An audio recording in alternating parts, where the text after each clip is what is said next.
এখনো প্রধানমন্ত্রী তারেক রহমানের সফরের অপেক্ষায় ভারত আন্তরিক আমন্ত্রণের কথা বলছে। দিল্লি ঝুলে থাকা সমস্যা সমাধানের ওপর নির্ভর করছে সম্পর্ক অবস্থান ঢাকার। রোহিঙ্গা ফেরতের সংখ্যা নিয়ে মিয়ানমারের বিবৃতির ব্যাখ্যা চায় বাংলাদেশ। রাষ্ট্রদূতকে ডেকে উদ্বেগ জানালো ঢাকা। আল কায়েদা নিয়ে জাতিসংঘের প্রতিবেদন ভিত্তিহীন। কাল রাষ্ট্রপতি নির্বাচন, সংখ্যাগরিষ্ঠতায় মির্জা ফখরুলের জয় প্রায় নিশ্চিত। তবু ৩৫ বছর প্রতিদ্বন্দ্বিতাপূর্ণ ভোটে মাঠে বিরোধী জোট, রাজনীতিতে নতুন সমীকরণ। এবং অনুমোদনহীন সমবায় এনজিওর ছড়াছড়ি, রাজশাহীতে বেশি মুনাফার লোভ দেখিয়ে কোটি কোটি টাকা হাতিয়েছে প্রতারক চক্র। সর্বশান্ত ভুক্তভোগীরা, মামলার পরও মিলছে না বিচার।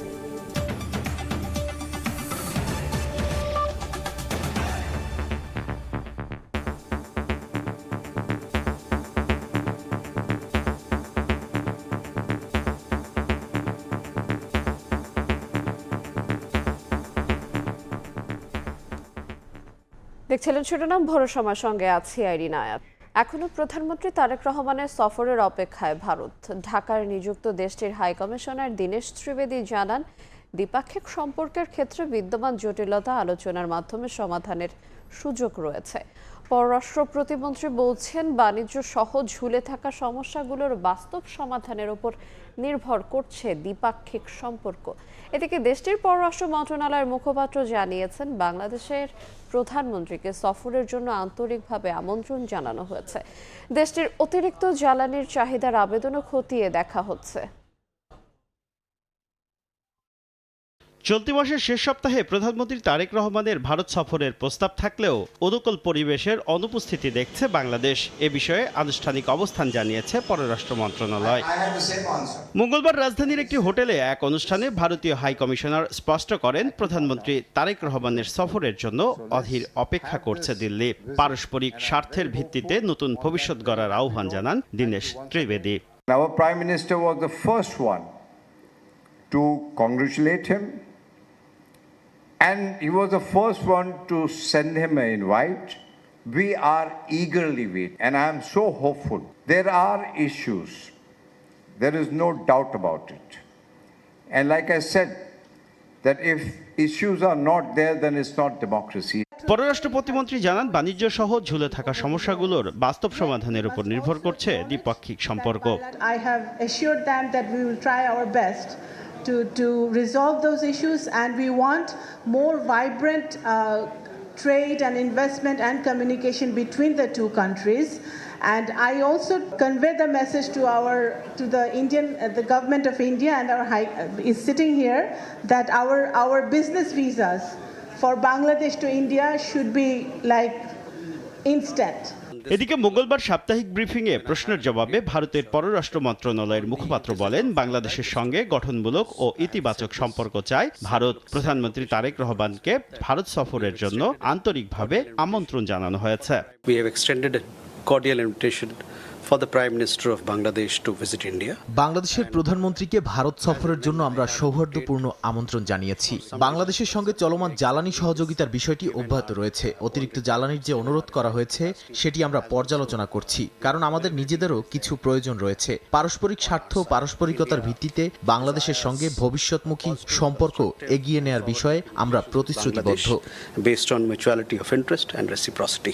বাংলাদেশের অতিরিক্ত জ্বালানি চাহিদা পূরণের আবেদনও ভারত খতিয়ে দেখছে বলে জানান দেশটির পররাষ্ট্র মন্ত্রণালয়ের মুখপাত্র। India desires positive, Shubho Khan, and সময় সংবাদ, relations ঢাকা। with Bangladesh. বাংলাদেশের অবকাঠামো ও উচ্চ প্রযুক্তি খাতে বিনিয়োগে আগ্রহী ভারতীয় ব্যবসায়ীরা। এই জন্য ঢাকা নয়াদিল্লি যৌথ টাস্ক ফোর্স গঠনের পরামর্শ দিয়েছেন তারা। বাণিজ্যমন্ত্রী জানান, দ্বিপাক্ষিক বাণিজ্য বাড়লে লাভবান হবে দুই দেশই। এদিকে কৃষিপণ্যে আমদানি নির্ভরতা কমাতে বিভিন্ন উদ্যোগ নেয়ার কথা জানান কৃষিমন্ত্রী। দ্বিপক্ষীয় অর্থনীতি ও বাণিজ্যিক সম্পর্ক জোরদারে 3 দিনের সফরে ঢাকায় ভারতের শীর্ষ ব্যবসায়ী সংগঠন confederation of Indian industry CII এর উচ্চ পর্যায়ের ব্যবসায়ী প্রতিনিধি দল। কনফেডারেশনের মহাপরিচালক চন্দ্রজিৎ ব্যানার্জির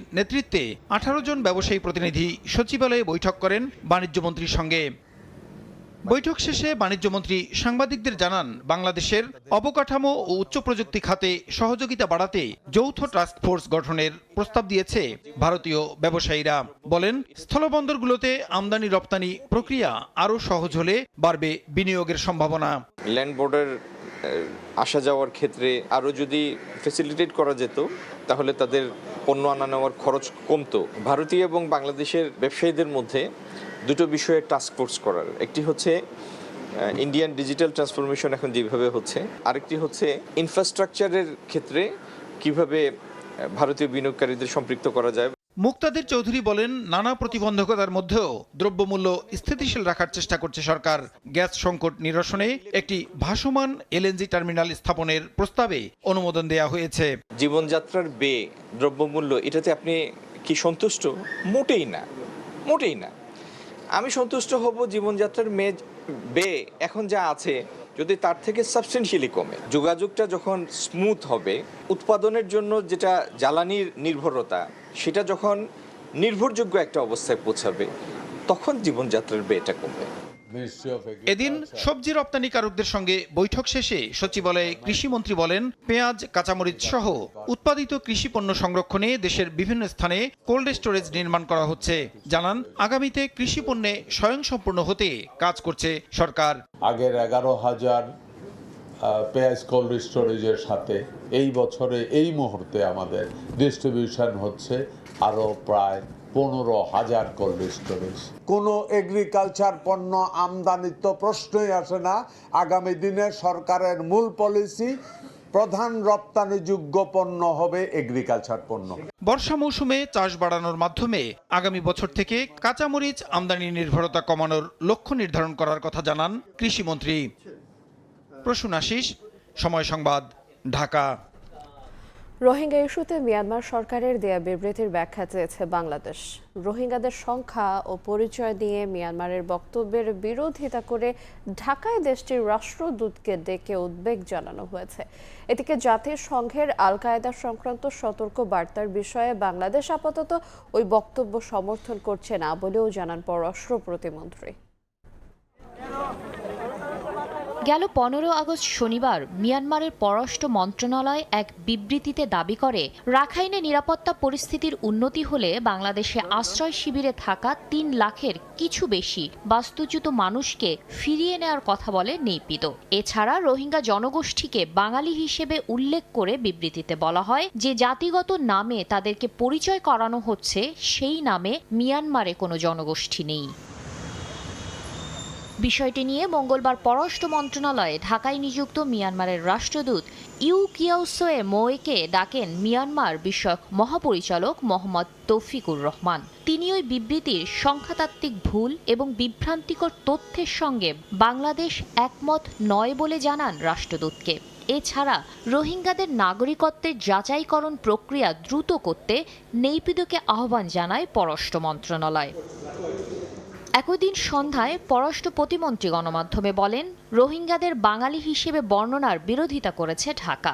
মিয়ানমারের দিক থেকে যে স্টেটমেন্টটা করা হয়েছে সেখানে সংখ্যার কিছু বিভ্রাট আছে, যেটার সাথে বাংলাদেশের সরকার বা পররাষ্ট্র মন্ত্রণালয় একমত না। মিয়ানমারের অ্যাম্বাসেডর আমাদেরকে আশ্বস্ত করেছে যে মিয়ানমার সরকারের সাথে উনি কথা বলবেন, আর একটু দ্রুত গতিতে তারা ভেরিফিকেশন প্রসেসটা করে। They have their own identity, এটাও বলা হয়েছে এবং সেটাও আমাদের মিয়ানমারের অ্যাম্বাসেডর বাংলাদেশে সেটা উনি স্বীকার করেছেন। উনি গিয়ে ওনার সরকারের সাথে কথা বলবেন। আওয়ামী লীগ সরকারের করা দ্বিপাক্ষিক চুক্তি রোহিঙ্গা সমস্যাকে আরও জটিল করেছে মন্তব্য করে শ্যামা অবৈদ বলেন, দিন যতই যাচ্ছে পরিস্থিতি তত কঠিন হচ্ছে। যত দিন গেছে তত আমাদের কমপ্লিকেশন বেড়েছে। সেপ্টেম্বরে ইউএনজি সেশনে রোহিঙ্গার উপরে একটা গুরুত্বপূর্ণ সেশন হবে। ইন্টারন্যাশনাল কোর্টে এটার রায় আছে, যতটুকু আন্তর্জাতিক প্রেশার তাদের উপর দেওয়া যায়। শেখ হাসিনার সরকার দ্বিপাক্ষীয় চুক্তি করে এটা 12টা প্রথমেই বাজিয়ে দিয়েছিল। শহীদ রাষ্ট্রপতি জিয়াউর রহমানের সময় উনি একটা ট্রাইপার্ট্রেট এগ্রিমেন্ট করেছিলেন। জাতিসংঘ was a very active part of that agreement, সেই জন্য কাজে লেগেছিল, যেটা গত সরকার করতে ব্যর্থ হয়েছে। এদিকে আল কায়েদা সংক্রান্ত জাতিসংঘ নিরাপত্তা পরিষদের বার্তার বিষয়ে পররাষ্ট্র মন্ত্রণালয়ের কাছে কোনো তথ্য নেই বলে জানান শ্যামা অবৈদ। ইসলামিক সশস্ত্র গোষ্ঠী নিয়ে এটা ফ্যাসিবাদী সরকারের অপপ্রচার হতে পারে বলে মন্তব্য করে তিনি বলেন বিষয়টি খতিয়ে দেখা হবে। কোনো ফ্যাক্টস অ্যান্ড ডেটা নেই যার উপর আমি এটা নিয়ে কথা বলতে পারি। ফ্যাসিবাদ সরকার এটা খুব ভালো করতে পারে এবং এটা তাদেরও একটা প্রপাগান্ডা হতে পারে, তো সুতরাং সেটা আমাদের খতিয়ে দেখতে হবে। জাতিসংঘ সাধারণ পরিষদের সভাপতি হওয়ায় ডক্টর খলিলুর রহমান সংস্থাটির সংশ্লিষ্টদের সঙ্গে কথা বলবেন বলেও জানান পররাষ্ট্র প্রতিমন্ত্রী। আমাদের পররাষ্ট্রমন্ত্রী উনি অবশ্যই ওনাদের সাথে কথা বলবেন। শাতিলা শারমিন, সময় সংবাদ, ঢাকা। রাখাইনের ঐতিহ্যবাহী রোহিঙ্গা জনগোষ্ঠীকে বাঙালি হিসেবে উল্লেখ করায় কক্সবাজারের রোকিয়া টেকনাফের ক্যাম্পগুলোতে রোহিঙ্গারা ক্ষোভে ফুঁসছেন। মিয়ানমারের পররাষ্ট্র মন্ত্রণালয়ের বিবৃতিকে প্রত্যাখ্যান করে রোহিঙ্গাদের দাবি এটি মিয়ানমারের রাষ্ট্রীয় অপরাধ আড়াল ও আন্তর্জাতিক জবাবদিহিতা এড়ানোর পরিকল্পিত প্রচেষ্টা। অভিবাসন বিশেষজ্ঞরা বিষয়টিকে সতর্কবার্তা হিসেবে দেখার পরামর্শ দিয়েছেন। আর শরণার্থী ত্রাণ ও প্রত্যাবাসন কমিশনের মতে এই ধরনের বক্তব্য প্রত্যাবাসন প্রক্রিয়ার অন্যতম বড় জটিলতা। মোহাম্মদ ফরাজের ক্যামেরায় বিস্তারিত জানাচ্ছেন সুজাউদ্দিন রুবেল।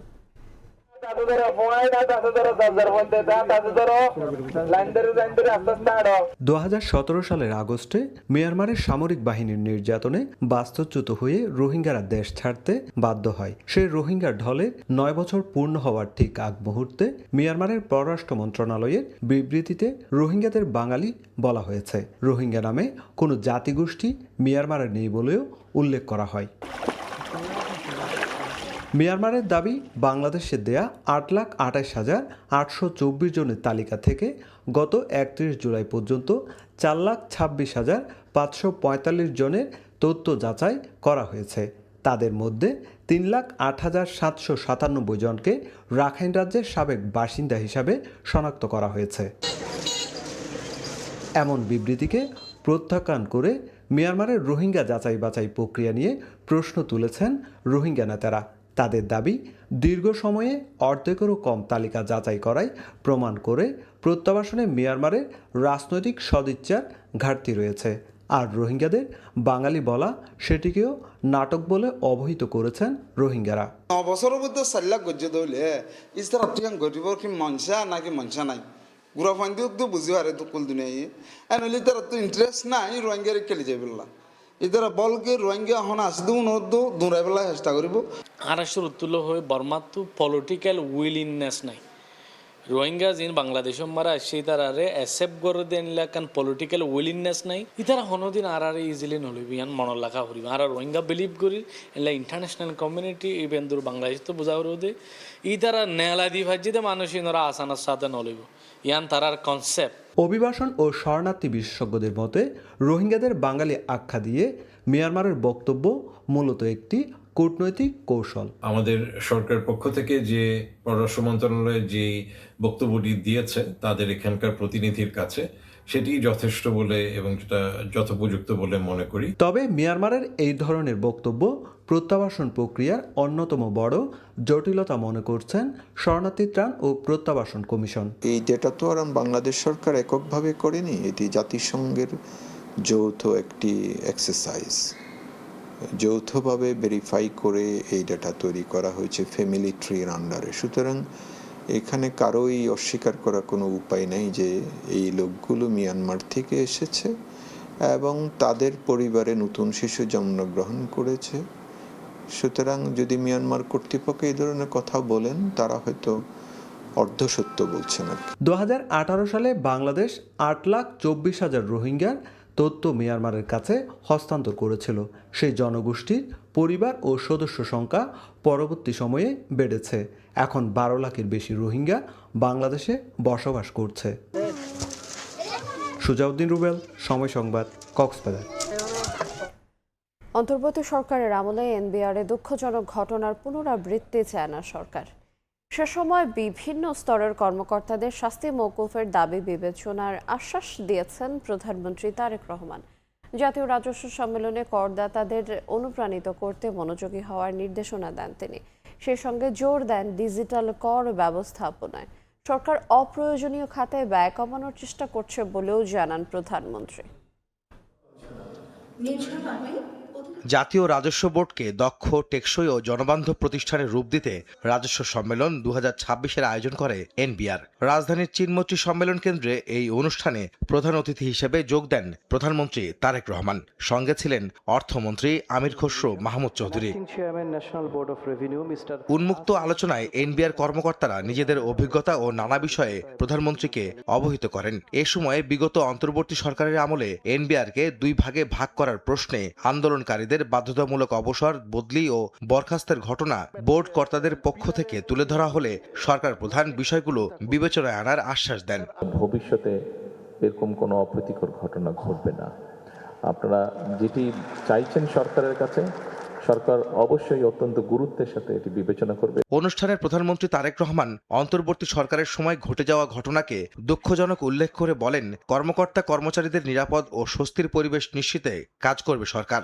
এনবিআরে যেই দুঃখজনক ঘটনাটি ঘটেছিল, আমরা চাই সরকারে দায়িত্বে যারা আছেন, সরকারের বিভিন্ন কর্মকর্তাবৃন্দ, আমরা চাই আপনারা নিরাপদে স্বস্তি নিয়ে আপনারা দেশ গঠনে কাজ করুন।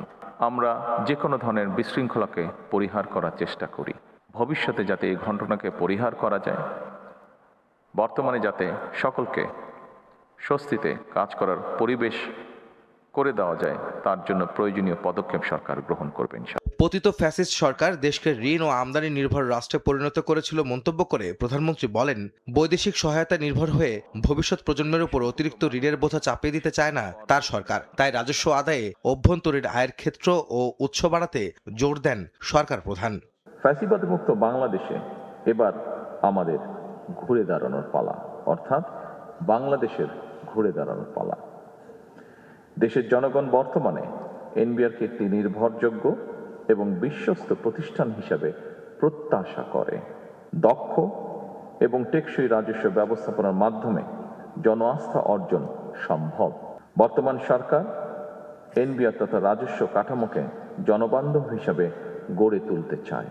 অপ্রয়োজনীয় খাতে ব্যয় কমাতে বর্তমান সরকার চেষ্টা করছে বলে জানান প্রধানমন্ত্রী। বলেন, সাধারণ মানুষ যেন স্বেচ্ছায় কর প্রদানে স্বাচ্ছন্দ্য বোধ করে, তাই কর আদায় পদ্ধতি সহজ এবং দুর্নীতি ও হয়রানিমুক্ত হওয়া প্রয়োজন। কর ব্যবস্থাপনা কিংবা কর আদায় পদ্ধতি সহজ এবং দুর্নীতি ও হয়রানিমুক্ত হওয়া প্রয়োজন, যাতে মানুষ স্বেচ্ছাপ্রণীত হয়ে কর আদায় স্বাচ্ছন্দ্য বোধ করেন।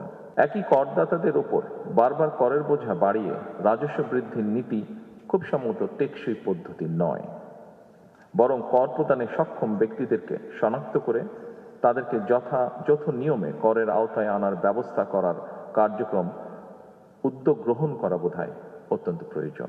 রাষ্ট্র ক্ষমতায় আসার পর হতে 6 মাসে এনবিআর রাজস্ব আহরণের পরিমাণ ইতিবাচক ছিল বলেও জানান প্রধানমন্ত্রী তারেক রহমান। পরে জাতীয় রাজস্ব বোর্ডের বিভিন্ন স্টল পরিদর্শন করেন সরকার প্রধান। আহমেদ সালেহীন, সময় সংবাদ, ঢাকা। নিবন্ধিত 1,30,000 চা শ্রমিককে রেইনকোট দেবে সরকার। প্রাথমিকভাবে দেয়া হলো 20,000 রেইনকোট। মঙ্গলবার দুপুরে সচিবালয়ে 10 শ্রমিকের হাতে রেইনকোট তুলে দেন সরকার প্রধান। এ সময় উচ্ছ্বাস প্রকাশ করেন শ্রমিকরা। রাষ্ট্র পরিচালনার দায়িত্ব নেওয়ার পর প্রধানমন্ত্রী মৌলভীবাজার সফরে যান গেল জুনে। তুমুল বৃষ্টির মধ্যে চায়ের রাজধানী শ্রীমঙ্গলে চা শ্রমিকরাও যোগ দেন সরকার প্রধানের কর্মসূচিতে। সে সময় বর্ষা মৌসুমে চা পাতা সংগ্রহ আরও সহজ করতে চা শ্রমিকদের রেইনকোট দেওয়ার পরিকল্পনা নেয় সরকার। মঙ্গলবার বিকেলে সচিবালয়ে মন্ত্রিপরিষদ বিভাগে 10 চা শ্রমিকের হাতে রেইনকোট তুলে দেন প্রধানমন্ত্রী তারেক রহমান। মৌলভীবাজার ছাড়াও সিলেট, হবিগঞ্জের সংসদ সদস্যরা উপস্থিত ছিলেন। পাশাপাশি ছিলেন রেইনকোট সরবরাহ করা বেশ কয়েকটি কর্পোরেট প্রতিষ্ঠানের কর্মকর্তাও। প্রধানমন্ত্রীর হাত থেকে রেইনকোট নিয়ে উচ্ছ্বাস প্রকাশ করেন চা শ্রমিকরা। বলেন, বর্ষায় কাজ করতে গিয়ে রোগ থেকে রেহাই মিলবে। আমরা পলিথিন পরতাম, এখন আমাদের যে সরকার রেইনকোট দিয়েছে, আমরা অনেক ধন্যবাদ। প্রধানমন্ত্রী আমাদেরকে ডেকেছে, সরাসরি কথা বলেছেন, আমাদের দুঃখ সুখ নিয়ে কথা বলছেন। এটাই আমরা জীবনে উনার ঋণ শোধ করতে পারবো না। এত আদর সম্মান করেছে, তা কি ভাষায় আপনাদের বুঝাবো, আপনার কোনো ভাষা নাই। আমরা খুব আনন্দিত, খুব খুশি। সমাজ কল্যাণমন্ত্রী জানান, প্রাথমিকভাবে 20,000 রেইনকোট বিতরণের কার্যক্রম শুরু করলো সরকার। প্রধানমন্ত্রী অনুধাবন করেছেন যে চা শ্রমিকদের এই কাজ করতে গেলে তাদের সত্যিকার অর্থে বৃষ্টি থেকে নিরাপদ রাখা, যাতে অসুখ বিশুপ কম হয়। 30,000 রেইনকোট আজকে উনি বিতরণ করেছেন। 1,30,000 রেজিস্টার্ড চা শ্রমিক আছে। তা আমাদের ইচ্ছা যে সবাইকেই রেইনকোট দেওয়া। শ্রমিক কল্যাণে কর্পোরেট প্রতিষ্ঠানগুলোকে আরও বড় পরিসরে এগিয়ে আসতে সরকারের পক্ষ থেকে আহ্বান জানান মন্ত্রী। কিন্তু এই কর্মসূচি বাস্তবায়নের জন্য মুরসালিন হক জুনায়েদ, সময় সংবাদ, ঢাকা। কেউ প্রার্থিতা প্রত্যাহার না করায় 20 আগস্ট হবে রাষ্ট্রপতি নির্বাচন, সব প্রস্তুতি সম্পন্ন করেছে নির্বাচন কমিশন। এ কথা জানিয়েছে ইসি সচিব আখতার আহমেদ। এদিকে সংবিধানের 70 অনুচ্ছেদ এবং রাষ্ট্রপতি নির্বাচনের তফসিলের বৈধতা চ্যালেঞ্জ করে দায়ের করা রিট খারিজ করে দিয়েছেন হাইকোর্ট। রাষ্ট্রপতি নির্বাচনের মনোনয়নপত্র প্রত্যাহারের দিন ছিল মঙ্গলবার। বেঁধে দেওয়া সময়ের মধ্যে দুই প্রার্থীর কেউই মনোনয়নপত্র প্রত্যাহার না করায় ভোটের মাঠে থাকছেন বিএনপি মনোনীত প্রার্থী মির্জা ফখরুল ইসলাম আলমগীর এবং জামায়াত জোটের প্রার্থী অলি আহমদ। ব্রিফিংয়ে ইসি সচিব জানান, রাষ্ট্রপতি নির্বাচনের সব ধরনের প্রস্তুতি গ্রহণ করেছে ইসি। বাছাই পর্বে আমাদের প্রার্থিতা বৈধ পাওয়া গেছে। তাদের ভিতরে কেউই মনোনয়ন পত্র প্রত্যাহার করেননি। সেই অনুযায়ী আমাদের আগামী নির্বাচন 20 তারিখে যেটা অনুষ্ঠিত হবে, সেখানে 2 জন প্রার্থী প্রতিদ্বন্দ্বিতা করবেন। ভোট গণনা শেষে সংসদ সচিবালয় কক্ষে ফলাফল ঘোষণা করা হবে বলেও জানান ইসি সচিব। বিকাল 5টা পর্যন্ত ব্যালট গ্রহণ করা হবে। ভোটারের সংখ্যা হচ্ছে 349 এবং 349টা ব্যালটই থাকবে। ভুল হওয়ার সম্ভাবনার প্রেক্ষাপটে আমরা হয়তো কিছু বাড়তি কয়েকটা ব্যালট রাখবো। ব্যালটের রংটা আছে সাদার উপরে কালো প্রিন্ট। এদিকে রাষ্ট্রপতি নির্বাচনের তফসিলের বৈধতা এবং সংবিধানের 70 অনুচ্ছেদ চ্যালেঞ্জ করে দায়ের করা রিট আবেদন খারিজ করে দেয় হাইকোর্ট। মঙ্গলবার দুপুরে বিচারপতি খিজির আহমেদ চৌধুরী ও বিচারপতি AFM সাইফুল করিমের সমন্বয়ে গঠিত হাইকোর্ট বেঞ্চ শুনানি শেষে এ আদেশ দেন। আদালতকে বলেছি যে পার্লামেন্ট এবং মনে করেছে যে রাষ্ট্রপতি পদটি দ্রুততার সঙ্গে পূরণ করা দরকার এবং সে কারণে সংবিধান মেনেই পার্লামেন্ট অধিবেশন রেখেছেন এবং সে অনুযায়ী পার্লামেন্ট কর্তৃক সংসদের সদস্য কর্তৃক রাষ্ট্রপতি নির্বাচিত হবে। তো সেক্ষেত্রে এই পিটিশনার কিংবা আবেদনকারী জনাব ইউনূসুল আকন্দর সংক্ষুব্ধ হওয়ার কোনো কারণ নেই। সংবিধানের 70 অনুচ্ছেদকে সংবিধানের মূল কাঠামোর সঙ্গে সাংঘর্ষিক এবং 20 আগস্ট অনুষ্ঠিত হতে যাওয়া রাষ্ট্রপতি নির্বাচনের তফসিল স্থগিতের আবেদন জানানো হয়েছিল। কাউসারা চৌধুরী কুমু, সময় সংবাদ, ঢাকা। কাল রাষ্ট্রপতি নির্বাচন, এরই মধ্যে সব প্রস্তুতি সম্পন্ন করেছে নির্বাচন কমিশন। 25 বছর পর আবারও প্রতিদ্বন্দ্বিতামূলক রাষ্ট্রপতি নির্বাচন। সংসদের সংখ্যাগরিষ্ঠতার কারণে বিএনপির প্রার্থী মির্জা ফখরুল ইসলাম আলমগীরের জয় অনেকটাই নিশ্চিত। তারপরও ভোটের মাঠ ছাড়েনি বিরোধী জোট। জামায়াত ইসলামের নেতৃত্বাধীন 11 দলীয় ঐক্য প্রার্থী করেছে এলডিপি সভাপতি অলি আহমেদকে। ফলে ফলাফল প্রায় নিশ্চিত হলেও রাজনীতিতে নতুন মাত্রা যোগ করেছে এই নির্বাচন। কাউসারা চৌধুরী কুমুর আরও একটি রিপোর্ট। রাষ্ট্রপতি নির্বাচন ঘিরে 35 বছর পর আবারও উত্তাপ। প্রতিদ্বন্দ্বিতার মাঠে দুই প্রার্থী, ক্ষমতাসীন বিএনপির মির্জা ফখরুল ইসলাম আলমগীর ও বিরোধী জোটের প্রার্থী এলডিপি সভাপতি অলি আহমদ। রাষ্ট্রপতি পদে সর্বশেষ প্রতিদ্বন্দ্বিতামূলক নির্বাচন হয়েছিল 1991 সালে। সেবার বিএনপি প্রার্থী আব্দুর রহমান বিশ্বাসের সঙ্গে প্রতিদ্বন্দ্বিতা করেন আওয়ামী লীগের প্রার্থী ও সাবেক প্রধান বিচারপতি বজরুল হায়দার চৌধুরী। শেষ পর্যন্ত জয় পান আব্দুর রহমান বিশ্বাস। 35 বছর পরের চিত্র অবশ্য ভিন্ন। সংসদে একক সংখ্যাগরিষ্ঠ বিএনপি, ফলে তাদের মনোনীত প্রার্থী মির্জা ফখরুল ইসলাম আলমগীরের জয় নিশ্চিত। তবুও নির্বাচনী প্রতিদ্বন্দ্বিতা থেকে সরে দাঁড়ায়নি বিরোধী জোট। অলি আহমদকে প্রার্থী করে ভোটের মাঠে থাকার সিদ্ধান্তকে ইতিবাচক হিসেবেই দেখছেন রাজনৈতিক বিশ্লেষকরা। নির্বাচনের মাধ্যমে হয় তো জিনিসটা তো ওয়ান সাইডেড গেম হচ্ছে না। এটা তার মধ্যে সেই বোধটা তৈরি করবে যে আমি তো আসলে সর্বদলীয় হতে পারলাম না। যদি সে বিএনপির ভোটে হয় তাহলে সে বিএনপির রাষ্ট্রপতি হিসেবেই সে পরিচিতি পাবে। 70 অনুচ্ছেদ তুললেও ওই অভ্যাসটা ফিরে আসতে একটু সময় লাগে। 50-50 দুইটাই হতে পারে। তবে আমার মনে হয় না যে একেবারে 70 অনুচ্ছেদের কারণে মির্জা ফখরুল একেবারে ক্লিন বোল্ড হয়ে যেত, বিষয়টা এরকমও না। তাদের মতে রাষ্ট্রপতি নির্বাচনকে কার্যকর প্রতিদ্বন্দ্বিতার মধ্যে নিয়ে আসা রাজনৈতিকভাবে গুরুত্বপূর্ণ। তারা বলছেন, সংবিধান ও নির্বাচন কাঠামোতে প্রয়োজনীয় সংস্কার হলে সংসদ সদস্যদের মতামতের প্রকৃত প্রতিফলন আরও স্পষ্টভাবে ঘটতে পারে। নির্বাচনে প্রতিদ্বন্দ্বিতা থাকলে সেই নির্বাচনটা অর্থবহ হয়, মানুষের আগ্রহ থাকে এবং সেটা যে গণতান্ত্রিক প্রক্রিয়ার যে একটা আপনার একটা ধাপ, সেই ধাপটা আমার কাছে মনে হয় এটা সার্থক হয়। এই ৭০ অনুচ্ছেদ যারা গণতান্ত্রিক চর্চায় তারা বিশ্বাস করে, বা যেটা আমি বললাম যে স্বাধীন মত প্রকাশে বিশ্বাস করে, তারা অবশ্যই এটাকে গ্রহণ করবে এবং তারা এটাকে সাধুবাদ জানাবে যে না, এটা আমাদের জন্য ইতিবাচক হিসাবে আসলে আসছে। বিএনপির প্রার্থী হিসেবে মির্জা ফখরুল ইসলাম আলমগীরকে বেছে নেওয়ার সিদ্ধান্তকেও যৌক্তিক বলে মনে করছেন বিশ্লেষকরা। বিএনপির রাজনীতিতে তার যে ডেডিকেশন, তার যে ত্যাগ, এগুলোকেই বেশি বিবেচনায় নেওয়া হয়েছে। প্রার্থী হওয়ার জন্য দলীয় ব্যবস্থায়, সংসদীয় সরকার ব্যবস্থায় আমরা দেখি যে আসলে দলের জন্য ওনার ত্যাগ আছে, মানে বিএনপির জন্য ওনার ত্যাগ আছে। সব রাজনৈতিক দলের কাছেই ওনার মোটামুটি একটা গ্রহণযোগ্যতা আছে। তাদের মতে এবারের নির্বাচন শুধু কে রাষ্ট্রপতি হচ্ছেন সেই প্রশ্নে সীমাবদ্ধ নয়, বরং প্রতিদ্বন্দ্বী প্রার্থী দেওয়া, বিরোধী জোটের কৌশল এবং রাষ্ট্রপতি নির্বাচনের বর্তমান কাঠামো সবকিছু নিয়েই তৈরি হয়েছে নতুন রাজনৈতিক আলোচনা। কাউসার চৌধুরী কুমু, সময় সংবাদ, ঢাকা। নির্বাচনী প্রতিশ্রুতি বাস্তবায়নে সরকারকে বিএনপির পক্ষ থেকে সব ধরনের সহযোগিতা করা হবে। জনগণের সঙ্গে সরকারের সেতু নির্মাণে বিএনপি কাজ করে যাচ্ছে। শহীদ রাষ্ট্রপতি জিয়াউর রহমান ও সাবেক প্রধানমন্ত্রী বেগম জিয়ার সমাধিতে শ্রদ্ধা নিবেদন করে এ কথা বলেন দলটির স্থায়ী কমিটির নতুন সদস্যরা। মঙ্গলবার সকালে শহীদ রাষ্ট্রপতি জিয়াউর রহমান ও সাবেক প্রধানমন্ত্রী বেগম খালেদা জিয়ার সমাধিতে শ্রদ্ধা নিবেদন করেন বিএনপির নবনির্বাচিত স্থায়ী কমিটির সদস্যরা। পরে গণমাধ্যমে কথা বলেন দলটির স্থায়ী নতুন সদস্যরা। এ সময় আমানুল্লাহ আমান বলেন, জনগণের সঙ্গে সরকারের সেতু নির্মাণে বিএনপি কাজ করে যাচ্ছে। সরকারের সাথে জনগণের ব্রিজ নির্মাণ করব। আমরা জনগণকে নিয়ে এই দলকে, এই সরকারকে সহযোগিতার মধ্য দিয়ে, নিষ্ঠার সাথে কর্মকাণ্ড পরিচালনার মধ্য দিয়ে আমরা কাজ করে যাব। বিএনপির স্থায়ী কমিটির সদস্য রুহুল কবির রিজভী বলেন, নির্বাচনী প্রতিশ্রুতি বাস্তবায়নে সরকারকে বিএনপির পক্ষ থেকে সব ধরনের সহযোগিতা করা হবে। তারেক রহমানের প্রদর্শিত যে নীতি, সেই নীতির বাস্তবায়নের জন্য এবং সরকার যে গৃহীত যে পদক্ষেপগুলো নিয়েছেন, সেটা যাতে দ্রুতগতিতে আরও ত্বরান্বিত হয়, বাস্তবায়ন হয়, এই জন্য দলের নেতাকর্মীদেরকে আমরা উদ্বুদ্ধ করা, তাদেরকে কাজে লাগানোর জন্য আমরা চেষ্টা করব। বৈদেশিক নীতির ক্ষেত্রে সমমর্যাদার ভিত্তিতে সরকারের নীতি আন্তর্জাতিক অঙ্গনে বাংলাদেশের সমমর্যাদা নিশ্চিত করেছে বলে মন্তব্য করেন স্থায়ী কমিটির নবনির্বাচিত সদস্যরা। মানিক মোহাম্মদ ওমর, সময় সংবাদ, ঢাকা। 6 মাসে জনগণকে দেয়া প্রতিশ্রুতি পূরণে সরকার ব্যর্থতার পরিচয় দিয়েছে বলে মন্তব্য করেছেন জামায়াতের সেক্রেটারি জেনারেল মিয়া গোলাম পরওয়ার। সরকারের 6 মাসের কর্মকাণ্ডের মূল্যায়ন নিয়ে সংবাদ সম্মেলনে এই কথা বলেন তিনি। প্রশাসনে দলীয়করণের মাধ্যমে সরকার পুরনো ফ্যাসিবাদের পথে হাঁটছে বলেও মন্তব্য করেন এই জামায়াত নেতা।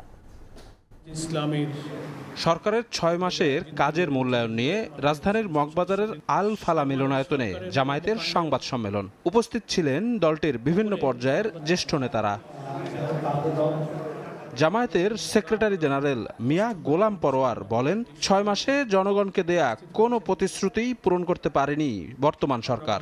বাস্তবে খাদ্য, বাস ভাড়া, পরিবহন, নিত্য প্রয়োজনীয় ব্যয়ের চাপ নিম্ন মধ্যবিত্ত পরিবারের আয়কেই ক্রমশ চাপে ফেলছে, ফলে মানুষের প্রকৃত ক্রয় ক্ষমতা কমছে। সরকার অ্যাকর্ডিং টু হিজ কমিটমেন্ট সরকার ব্যর্থ, মোটা দাগে ব্যর্থ, এবং সে ফ্যাসিস্ট সরকারের পথ ধরেই হাঁটছে। এ সময় সরকারের গঠনমূলক সমালোচনা করে গণমাধ্যমকে দায়িত্বশীল ভূমিকা পালনের আহ্বান জানান জামায়াত সেক্রেটারি। সরকারের তোষণ করার এক শ্রেণীর মিডিয়া থাকবে, এটা দুঃখ আর দুর্ভাগ্য ছাড়া আমাদের কিছু করার নেই। আমরা মনে করি সত্যকে সত্য বলতে হবে, এটার নাম সাংবাদিকতা। যেসব পত্রিকার সফলতাই শুধু দেখে, তো আমাদের এই গ্যাস, জ্বালানি, দ্রব্যমূল্য, ক্যাম্পাসের সহিংসতা, গণভোটের গণরায় না মানা, দলীয়করণের যে সমস্ত দলিল, তথ্য, ছবি সাংবাদিক সবার কাছেই আছে, এটা কোনো জবাব দিক। জনস্বার্থ রক্ষায় সংসদ ও রাজপথে জামায়াত দায়িত্বশীল বিরোধী দলের ভূমিকা পালন করবে বলে জানান এই নেতা। সরকারের প্রত্যেকটি মন্ত্রণালয় এবং বিভাগে আমরা ব্যর্থতার দৃশ্যই শুধু চোখে দেখতে পাচ্ছি। শফিক মুন্সি, সময় সংবাদ, ঢাকা। ভোরের সময় আরও থাকছে। লোডশেডিংয়ে অচল বৈদ্যুতিক ফ্যান, গরম থেকে বাঁচতে বেড়েছে হাত পাখার চাহিদা। নওগাঁয় তাল পাখা তৈরির ধুম, সুদিন ফিরেছে কারিগরদের। 2028 সাল থেকেই বদলে যাচ্ছে অর্থ বছরের সময়। জুলাই থেকে জুনের পরিবর্তে অর্থ বছর গণনা হবে এপ্রিল থেকে মার্চ ধরে। অর্থনীতিবিদদের অনেকে মনে করেন এতে বর্ষার আগেই অবকাঠামো উন্নয়ন কার্যক্রম সম্পন্ন করা সম্ভব হবে। ফলে কমানো যাবে দীর্ঘ শত্রুতা সূত্রতা, জনদুর্ভোগ, যদিও বিদ্যমান নানা দুর্বলতা অনিয়ম কাটাতে না পারলে গুণগত পরিবর্তন আসবে কতটা তা নিয়ে সংশয় বিশ্লেষকদের। ফারুক ভূঁইয়া রবিনের রিপোর্ট। আবহমান বাংলার কৃষি ব্যবস্থা, চাষাবাদ, রাজস্ব বা খাজনা আদায় বিবেচনায় মোঘল আমলে সম্রাট আকবর চালু করেছিলেন বাংলা পঞ্জিকা। মধ্য এপ্রিলে শুরু হওয়া বাংলা সন এখনো প্রাসঙ্গিক গ্রামীণ বাংলায়, বাণিজ্য কিংবা কৃষিকাজে। যদিও জাতীয় অর্থনীতিতে অর্থ বছরের হিসাব ভিন্ন। জুলাই থেকে জুনকে ধরেই চলে আসছে আর্থিক কার্যক্রম। এবার অর্থ বছরের সেই সময় পরিবর্তনের সিদ্ধান্ত নিল সরকার। বর্ষা মৌসুমে উন্নয়ন কাজ দীর্ঘায়িত ও গুণগত মান নষ্ট হয়, এই বিবেচনায় 2028 সাল থেকে অর্থবছর এগিয়ে আনা হচ্ছে 2 মাস। নতুন অর্থবছর হবে এপ্রিল থেকে মার্চ ধরে, যা অনেকটা বাংলা সনের কাছাকাছি। বাংলাদেশ কৃষিভিত্তিক দেশ এবং বাংলাদেশের আসলে সিজনটা শুরুই হয় এপ্রিল থেকে। তার কারণ আমাদের বাংলা মাসটা কিন্তু বৈশাখ, যেটা এপ্রিলে। জুলাই মাসে তো অর্থবছর শুরু হয়, কিন্তু সঙ্গে সঙ্গে আবার প্রাকৃতিক দুর্যোগগুলো শুরু হয়ে যায়, যার ফলে এই এডিপির ইমপ্লিমেন্টেশন, তো এগুলো যে বিভিন্ন রকমের যে অবকাঠামোগত উন্নয়ন, তো রাস্তাঘাট নির্মাণ, তো এগুলো কিন্তু আবার নষ্ট হয়ে যায়। এই কারণে অর্থের অপচয় হয়। সুতরাং বার্ষিক উন্নয়ন কর্মসূচি বাস্তবায়নের স্বার্থে এবং সেটা প্রকল্পের গুণগত মানের উন্নয়নে এপ্রিল মাস থেকে যে অর্থবছর শুরু করার সিদ্ধান্ত নিয়েছে সরকার, সেটা ইতিবাচক হবে। তবে উন্নয়ন কর্মসূচি বাস্তবায়নে বিদ্যমান দুর্বলতা অনিয়ম কাটাতে না পারলে কেবল অর্থ বছরের সময় পাল্টে গুণগত পরিবর্তন কতটা হবে তা নিয়ে সংশয়ে বিশ্লেষকদের কেউ। বড় প্রবলেম যেগুলো আমাদের উন্নয়ন প্রকল্পের ক্ষেত্রে, সেটা হচ্ছে ওভার বাজেটিং। প্রচুর পরিমাণে এখানে দুর্নীতির সমস্যা রয়েছে, প্রকিউরমেন্ট প্রসেসের মধ্যে দুর্বলতা রয়েছে, প্রকল্পের দীর্ঘসূত্রিতা। তার কোনোটিই কিন্তু জুলাই থেকে এপ্রিলে আনার জন্য পরিবর্তন হবার কোনো কারণ নেই, যদি না সেগুলোর জন্য গুণগত অন্যান্য রকমের উদ্যোগ না নেওয়া হয়। অর্থবছরের এই সময় বদলাতে সংবিধান সংশোধন সহ পরিবর্তন আনতে হবে বেশ কিছু আইন ও আর্থিক ব্যবস্থাপনায় যুক্ত বিভিন্ন পদ্ধতিতে। এটা করার ফলে অনেকগুলো পরিবর্তন আপনাকে আনবার দরকার পড়বে। আইনি পরিবর্তন আছে, প্রক্রিয়াগত পরিবর্তন আছে, এমনকি প্রাতিষ্ঠানিক বেশ কিছু পরিবর্তনের প্রয়োজন হবে।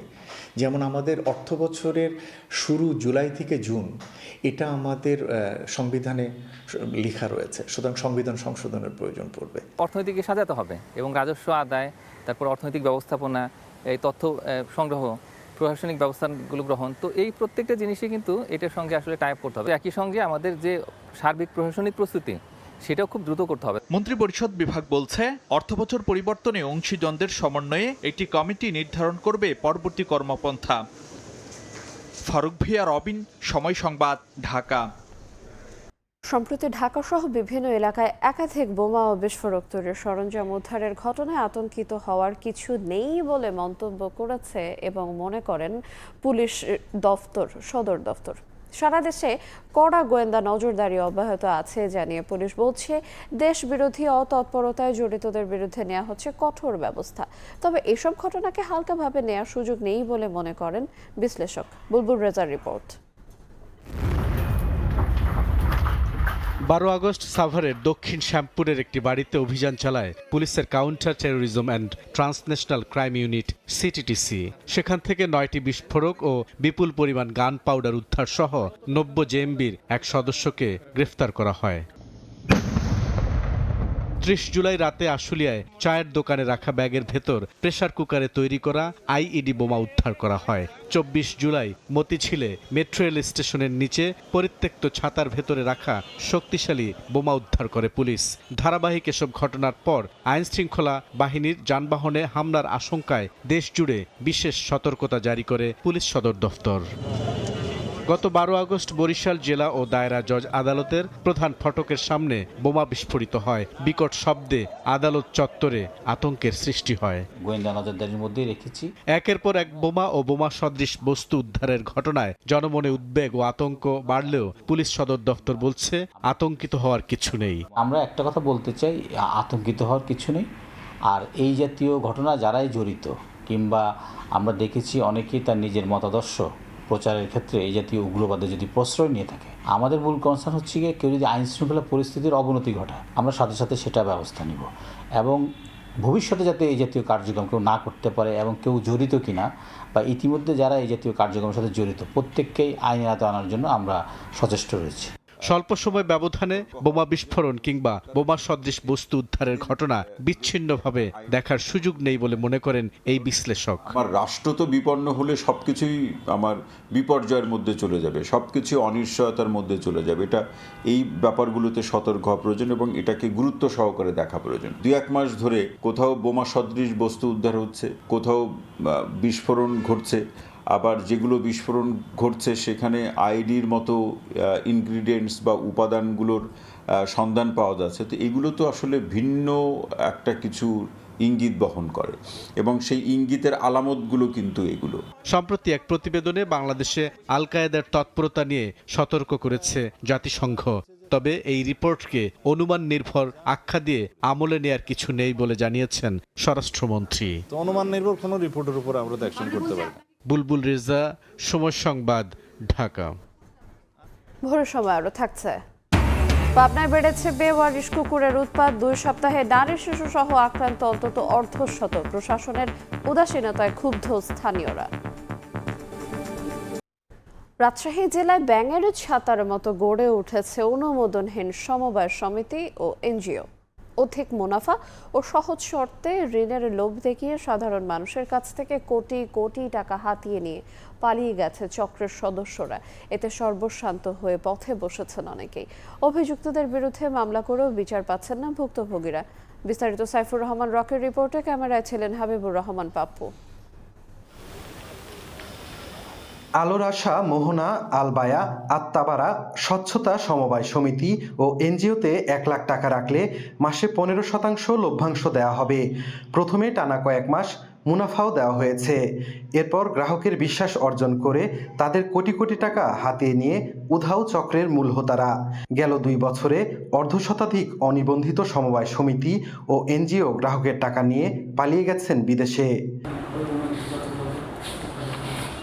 স্বল্প বিনিয়োগে টাকা দ্বিগুণ আর সহজ শর্তে ঋণের লোভ, ঠিক এই কৌশলকে কাজে লাগিয়ে রাজশাহীর 9টি উপজেলা ও মহানগর এলাকায় গড়ে উঠেছে বেশ কিছু ভুয়া এনজিও ও তথাকথিত সমবায় সমিতি।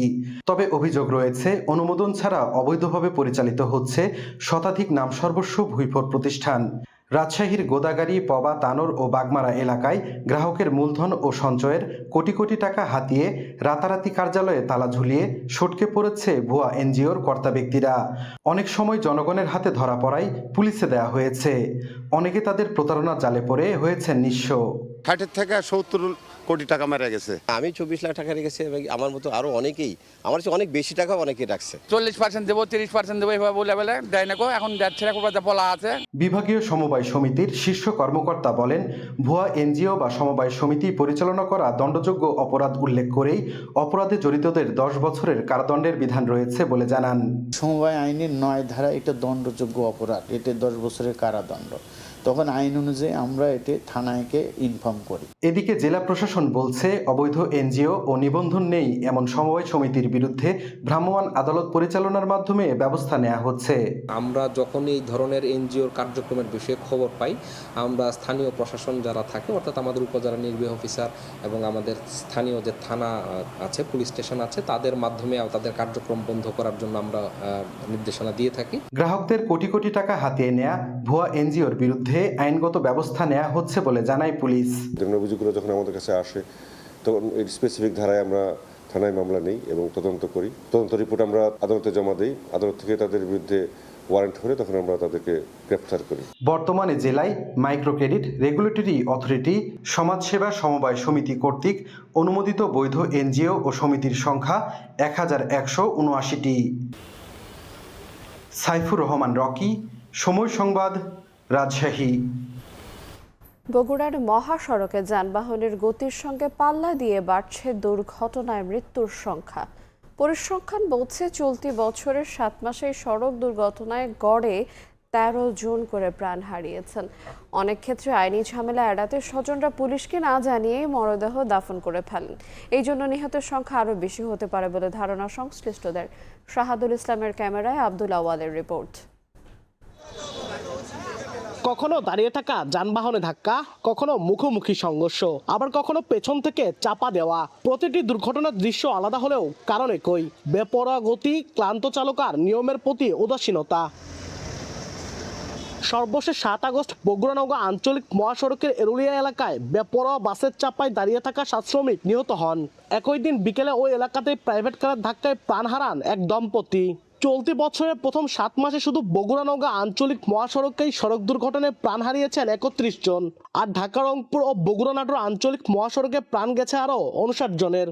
এসব দুর্ঘটনায় আহত হয়েছেন অন্তত 55 জন এবং মামলা হয়েছে 82টি। প্রশাসন সচেতন হলে এটাকে সমাধান করা সম্ভব। ড্রাইভারের চোখে ঘুম থাকলে ড্রাইভার যদি তারপরও গাড়ি ড্রাইভ করে তখন দুর্ঘটনা ঘটে। ফিটনেসবিহীন গাড়ি চলাচলের কারণে হচ্ছে আপনার এই সমস্যাগুলো ঘটে। আমরা যদি সচেতন না হই, হাজার সরকার আসলেও তো কিছুই করতে পারবে না। দুর্ঘটনা রোধে আইনি পদক্ষেপ নেওয়ার পাশাপাশি চালক, যাত্রী ও পথচারীদের আরও সতর্ক থাকার পরামর্শ সংশ্লিষ্টদের। আঞ্চলিক মহাসড়কে অবৈধ যেসব গাড়িগুলি, বিশেষ করে ব্যাটারি চালিত গাড়িগুলি, এগুলা মহাসড়ক থেকে উচ্ছেদ করতে হবে। পথচারী থেকে শুরু করে যারা গাড়ি চালায় প্রত্যেকের দায়িত্ব আছে, সব যার যার জায়গা থেকে সচেতন এবং দায়িত্ব নিয়ে কাজ করতে হবে।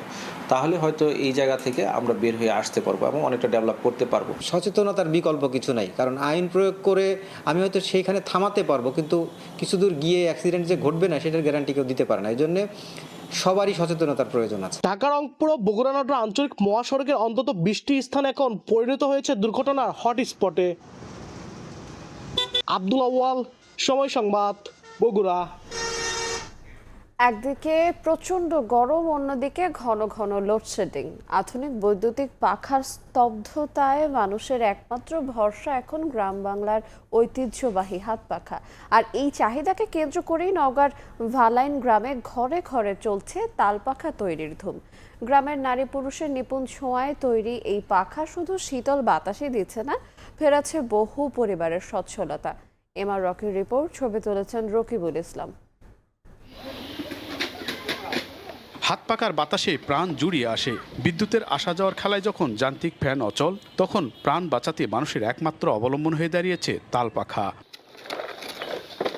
নওগাঁর ভালাইন গ্রাম লোডশেডিংয়ের এই সংকটকাল যেন সুদিন ফিরিয়ে এনেছে এই গ্রামের পাখা কারিগরদের। ভালাইন গ্রাম শুধু এখন একটি নাম নয়, বরং তালপাখার এক বিশেষ শিল্পপল্লী হিসাবে পরিচিতি পেয়েছে। অল্প দামের এই পাখা যেমন সাধারণ মানুষকে গরমে দিচ্ছে প্রশান্তি, তেমনি গ্রামের মানুষের মিলছে অর্থনৈতিক মুক্তি। বিদ্যুতের খুবই সমস্যার কারণে পাখার চাহিদাটা বেশি হচ্ছে। পুরুষেরা গাছ থেকে সংগ্রহ করে আনেন তালের পাতা, আর সেই পাতাকে নিপুণ কারুকার্যে রূপ দেন বাড়ির নারীরা। কেউ রঙিন সুতায় বুনছেন পাখা, কেউ আবার বৃত্তাকারে দিচ্ছেন লাল সবুজের প্রলেপ। ধারালো কাঁচির ছোঁয়ায় সমান করা হচ্ছে পাখার চারপাশ, যেন তাতে ফুটে ওঠে এক চিলতে শিল্প। পুঁজি হাতা পাই না, যার কারণে অল্প দাম আমরা বিক্রি করি। প্রচন্ড খাটনি। 20 টাকার মাল 15 টাকা কয়, এখন বেচাই লাগবে 22 টাকার দরকার, ছুলপলক খিলান লাগবে। 35-40 জনের মতো আমরা এখানে লোক আছি। আমাদের মনে করেন যে সরকারি কোনো রকম অনুদান আমরা পাই না। তালপাখার এই কারিগরদের বিভিন্ন এনজিও থেকে চড়া সুদের ঋণ নিয়ে কারবার করতে মুনাফা চলে যাচ্ছে ফরিয়াদের পকেটে। স্থানীয় জনপ্রতিনিধিরা বলছেন, এসব প্রান্তিক উদ্যোক্তাদের মান উন্নয়নে দরকার সরকারি প্রকল্প। তবে জেলা সমাজসেবা অফিস বলছে, তৃণমূল এসব উদ্যোক্তাদের প্রশিক্ষণের আওতায় আনতে কাজ চলছে।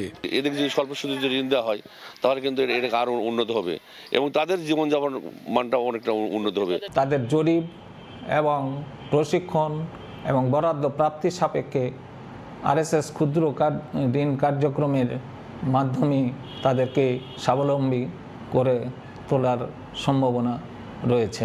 নওগাঁর ভালাইন গ্রামে অন্তত 500 পরিবার এ পাখা তৈরি করে জীবিকা নির্বাহ করে আসছে। এমআর রকি, সময় সংবাদ, নওগাঁ। সংস্কারের অভাব ও জনবল সংকটে বেহাল অবস্থায় পড়ে আছে জয়পুরহাটের আক্কেলপুর উপজেলার জামালগঞ্জ রেল স্টেশন, যার নেতিবাচক প্রভাব পড়েছে এই অঞ্চলের কৃষি ও বাণিজ্য খাতে। তাই পর্যাপ্ত জনবল নিয়োগ ও রেল স্টেশনটির সংস্কার করে পুনরায় চালুর দাবি জানিয়েছে এলাকাবাসী। বিস্তারিত শহীদুল ইসলাম সবুজের রিপোর্টে। একটি রেল স্টেশনের বদৌলতে বদলে যায় জয়পুরহাটের আক্কেলপুর উপজেলা। পোল্ট্রি শিল্প ও কৃষি নির্ভর অঞ্চল হিসেবে সমৃদ্ধ এই এলাকার পণ্য ট্রেনে করে দেশের বিভিন্ন অঞ্চলে পাঠানো হতো, কিন্তু বর্তমানে জামালগঞ্জ স্টেশনে থামছে না ঢাকাগামী কোনো ট্রেন।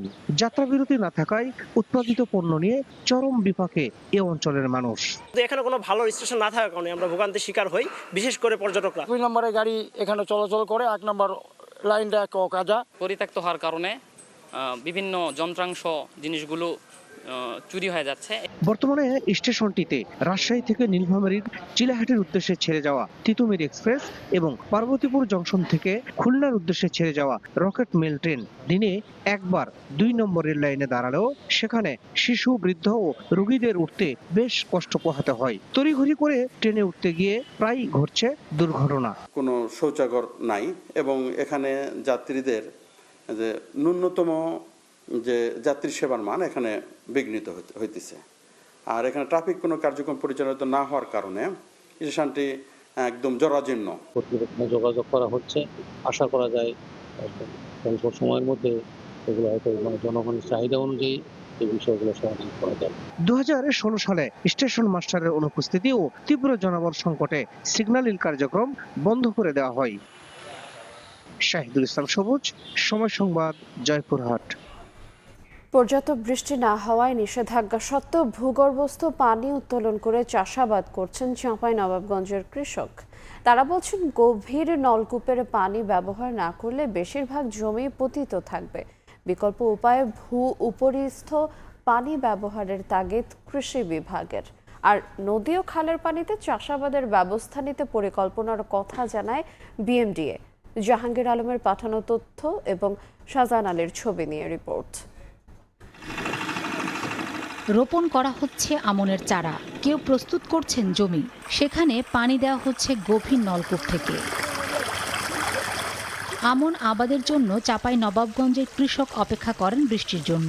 তবে চলতি বছর পর্যাপ্ত বৃষ্টি না হওয়ায় আবাদের জন্য গভীর নলকূপের পানি ব্যবহার করছেন তারা। এদিকে গত বছর রাজশাহী, চাঁপাইনবাবগঞ্জ ও নওগাঁর 25টি উপজেলার 884টি মৌজাকে উচ্চ পানি সংকটাপন্ন এলাকা ঘোষণা করে ভূগর্ভস্থ পানি উত্তোলনে নিষেধাজ্ঞা দেয় সরকার। খাবার পানি ছাড়া এসব এলাকায় অন্য কোনো কারণে পানি তোলা যাবে না। কৃষক বলছেন নলকূপ ব্যবহার না করলে বেশিরভাগ জমি পতিত থাকবে। পানি এখন 3 দিন কমে গেছে, আজ পানি হয়েছে, মনে হচ্ছে মাঠে পানি দেখতে পাইছে, কিন্তু এর আগে তো ডিপ ছাড়া আবাদ হয়নি। লেয়ার থেকে আপনার পানিটা না পাওয়ার কারণে তল থেকে একবারে মোটরের সাহায্যে আপনার কি ইয়ার সাহায্যে আপনার পানি তুলে চাষাবাদ করতে হয়েছে। বর্ষার পানি দিয়ে আগে চাষাবাদ হয়েছে, এখন ডিপ ছাড়া আর কি হয় না পানি। বর্ষার পানি না থাকার কারণে খরচটা বেড়ে যাচ্ছে। বরেন্দ্র অঞ্চলে পানির স্তর রক্ষায় বিকল্প উপায়ে ভূ উপরিস্থ পানি ব্যবহারের তাগিদ কৃষি বিভাগের। অন্যদিকে এ বিষয়ে সচেতনতা বৃদ্ধি সহ নদী ও খালের পানিতে চাষাবাদের পরিকল্পনা নেয়ার কথা জানায় বিএমডিএ। কৃষকদেরকে এই বৃষ্টির পানি হারভেস্ট করে রাখার জন্য বলা যায় যে প্রতিটি জমির পাশে ছোট্ট একটা পুকুরের মতো করে যে পাত কোয়া বলা হয়, সেটা করে যেন তারা পানিটা সংগ্রহ করে রাখে, যখন খরা মৌসুম আসবে তারা যেন ব্যবহার করে। নদীর পানি যদি সেচ কাজ ইউজ করতে পারি তাহলে এই অঞ্চলে ভূগর্ভস্থ পানির উন্নয়ন ঘটবে এবং পানির স্তর যে পর্যায়ে আছে আর নিচে নামবে না, বরঞ্চ এটা উপরে উঠবে। কৃষি বিভাগের তথ্য মতে চলতি মৌসুমে চাঁপাইনবাবগঞ্জে 53,800 হেক্টর জমিতে আমন আবাদের লক্ষ্যমাত্রা নির্ধারণ করা হয়েছে। সময় সংবাদ, চাঁপাইনবাবগঞ্জ। বগুড়ার সারিয়াকান্দিতে যমুনা নদীর ভাঙনের কবলে পড়েছে হাসনাপাড়া স্পার। ইতোমধ্যে মাটি ধসে পড়ার পাশাপাশি সৌন্দর্য বাড়াতে লাগানো একটি বটগাছ নদী গর্ভে বিলীন হয়ে গেছে। আশঙ্কা দেখা দিয়েছে স্পারের সঙ্গে সংযুক্ত চলাচল সড়ক বিচ্ছিন্ন হয়ে পড়ার। তবে পানি উন্নয়ন বোর্ড বলছে ভাঙন ঠেকাতে শুরু হয়েছে অস্থায়ী কাজ। শাহাদুল ইসলামের ক্যামেরায় আব্দুল আওয়ালের রিপোর্ট। নদীটি রক্ষার বাঁধের স্পারের আশপাশে ফাটল, আতঙ্কে দিন পার করছেন নদী পাড়ের মানুষ। বগুড়ার ধনুটের শহরাবাড়ির খতনা শুকাতে এবার যমুনার ভাঙনের কবলে সারিয়াকান্দির হাসনাপাড়া। সম্প্রতি নদীটির রক্ষা বাঁধের স্পারের অংশ বিশেষ চলে গেছে নদী গর্ভে।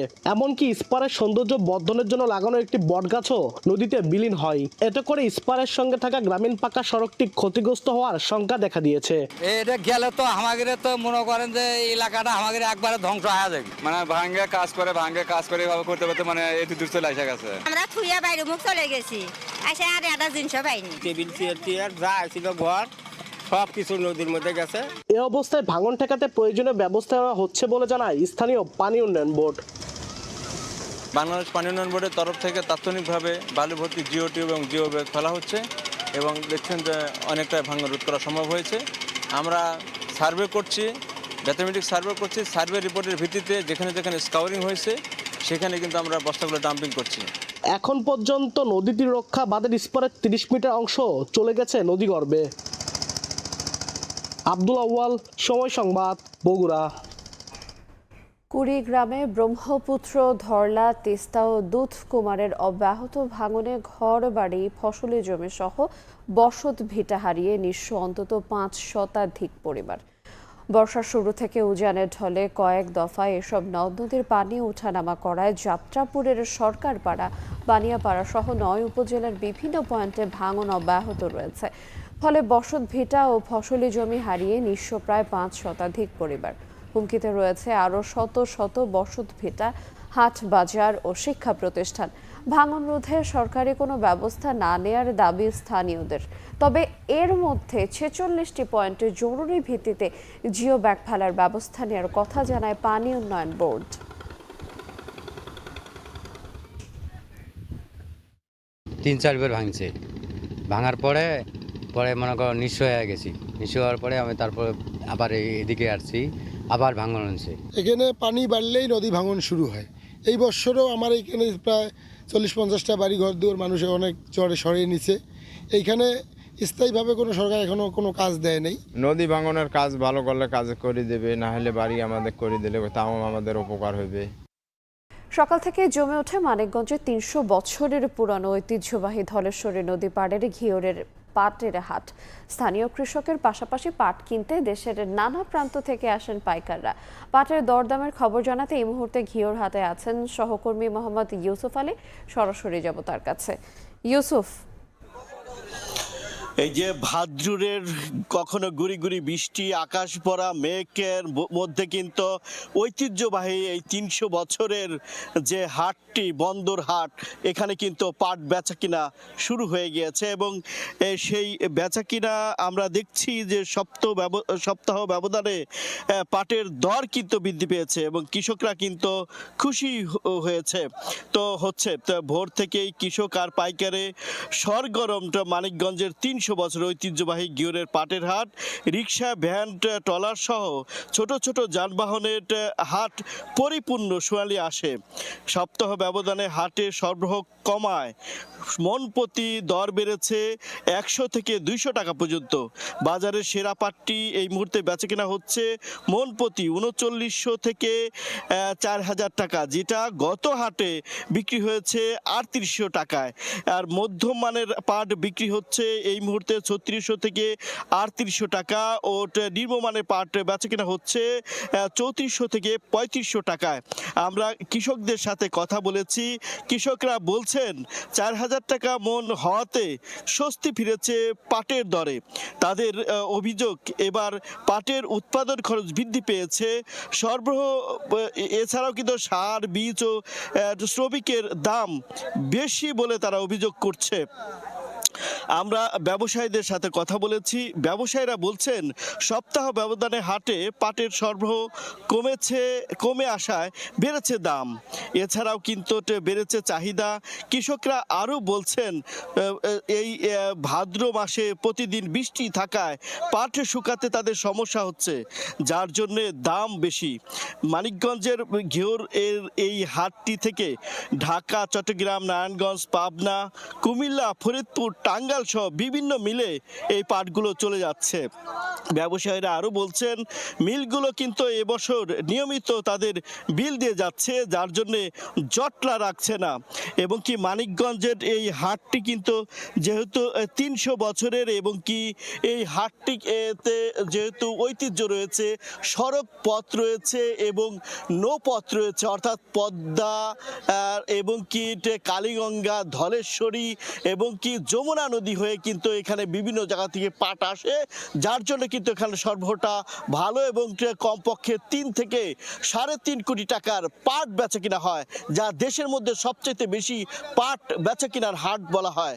এই ছিল আমার কাছে মানিকগঞ্জের ঘিওরের ঐতিহ্যবাহী পাটের হাট থেকে দর দামের সর্বশেষ তথ্য। আমরা সরাসরি যুক্ত ছিলাম মানিকগঞ্জ থেকে। নাটোরের পাইকারি বাজারগুলোতে সরবরাহ কম থাকায় চড়া দামে বিক্রি হচ্ছে অধিকাংশ সবজি। তবে সরবরাহ স্বাভাবিক থাকায় কমেছে সব ধরনের শাকের দাম। আর এই বিষয়ে বিস্তারিত জানাতে শহরের স্টেশন বাজারে আছেন সহকর্মী আল মামুন। সরাসরি যাব তার কাছে। মামুন, যে গ্রীষ্মকালীন সবজি এখন পর্যন্ত চড়া দামে বিক্রি হচ্ছে, বিশেষ করে গত কয়েকদিনের বৃষ্টিপাত এবং এই বৃষ্টিপাতের কারণে অনেক সবজি কিন্তু নষ্ট হওয়ার কারণে পাইকারি বাজারগুলোতে বেশি দামে সবজি বিক্রি হচ্ছে। আজকে যেটি আমরা দেখতে পাচ্ছি নাটোর শহরের সবচেয়ে বৃহত্তম পাইকারি সবজির বাজার স্টেশন বাজার।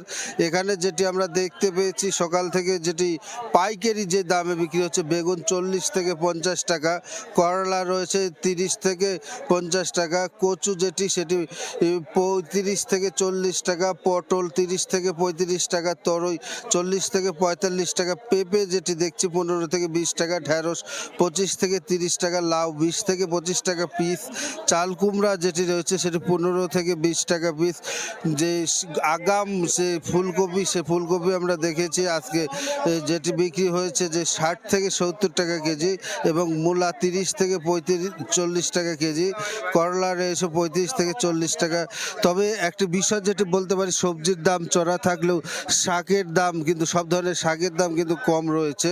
যে পুঁই শাক যেটি দেখছে 8 থেকে 10 টাকার মধ্যে কিন্তু আজ বিক্রি হচ্ছে সকাল থেকে। এছাড়া লাল শাক এবং সবুজ শাক যেটি রয়েছে সেটির আটি বিক্রি হচ্ছে 3 থেকে 5 টাকা।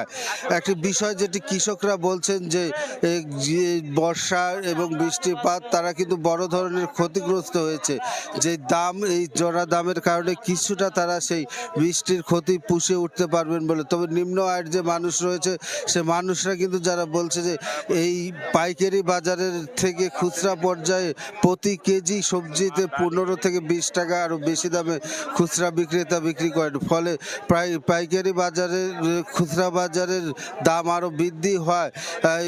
নিম্ন আয়ের যে মানুষ রয়েছে তারা যেটি বলছে যে তাদেরকে বিপাকে পড়তে হয়েছে এই উচ্চ মূল্যর কারণে।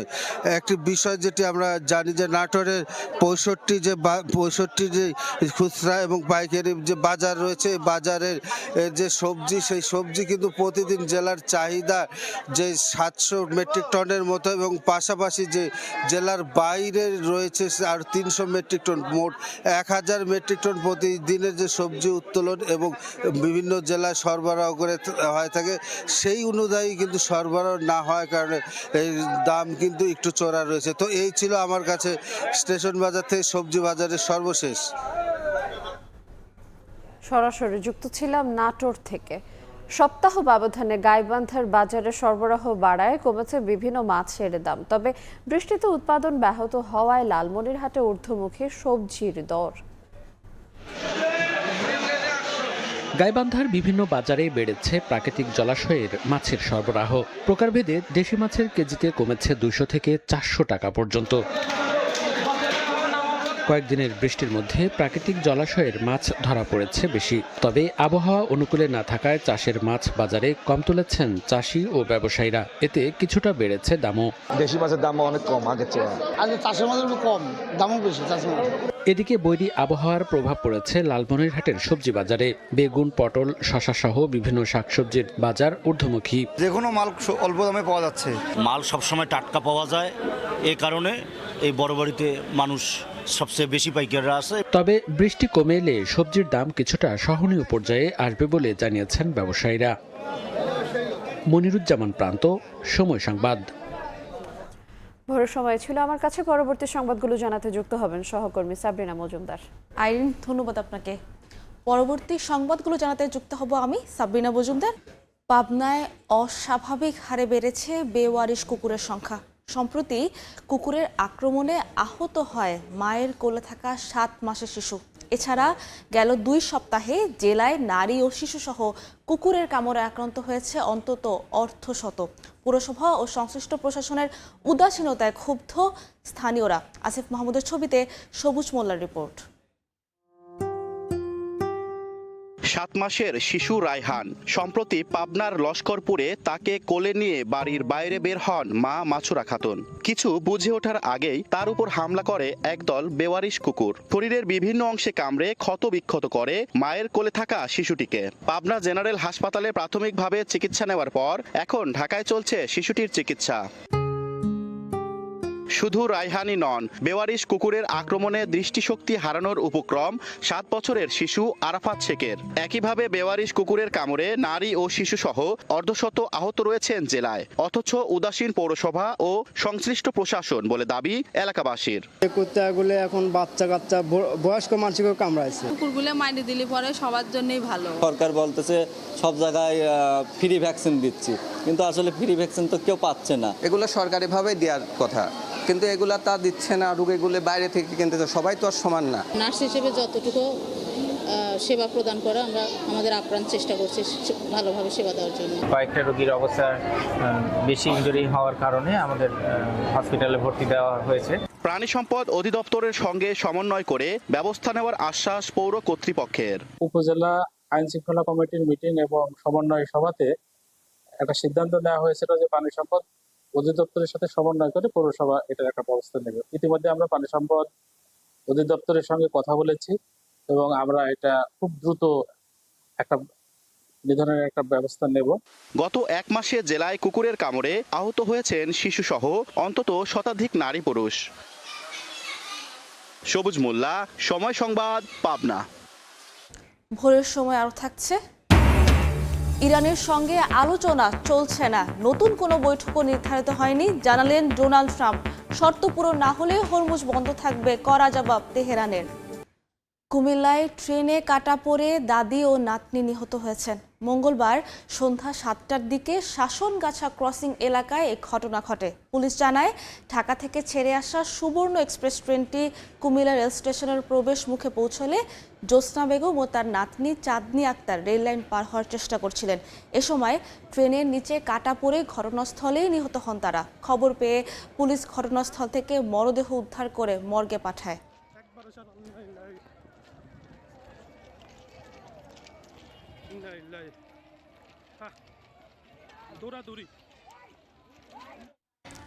চট্টগ্রামে অজ্ঞাত পরিচয় এক নারীর মরদেহ উদ্ধার করেছে পুলিশ। মঙ্গলবার দুপুরে নগরীর ফিশারি ঘাট এলাকায় কর্ণফুলী নদীর তীর থেকে মরদেহটি উদ্ধার করা হয়।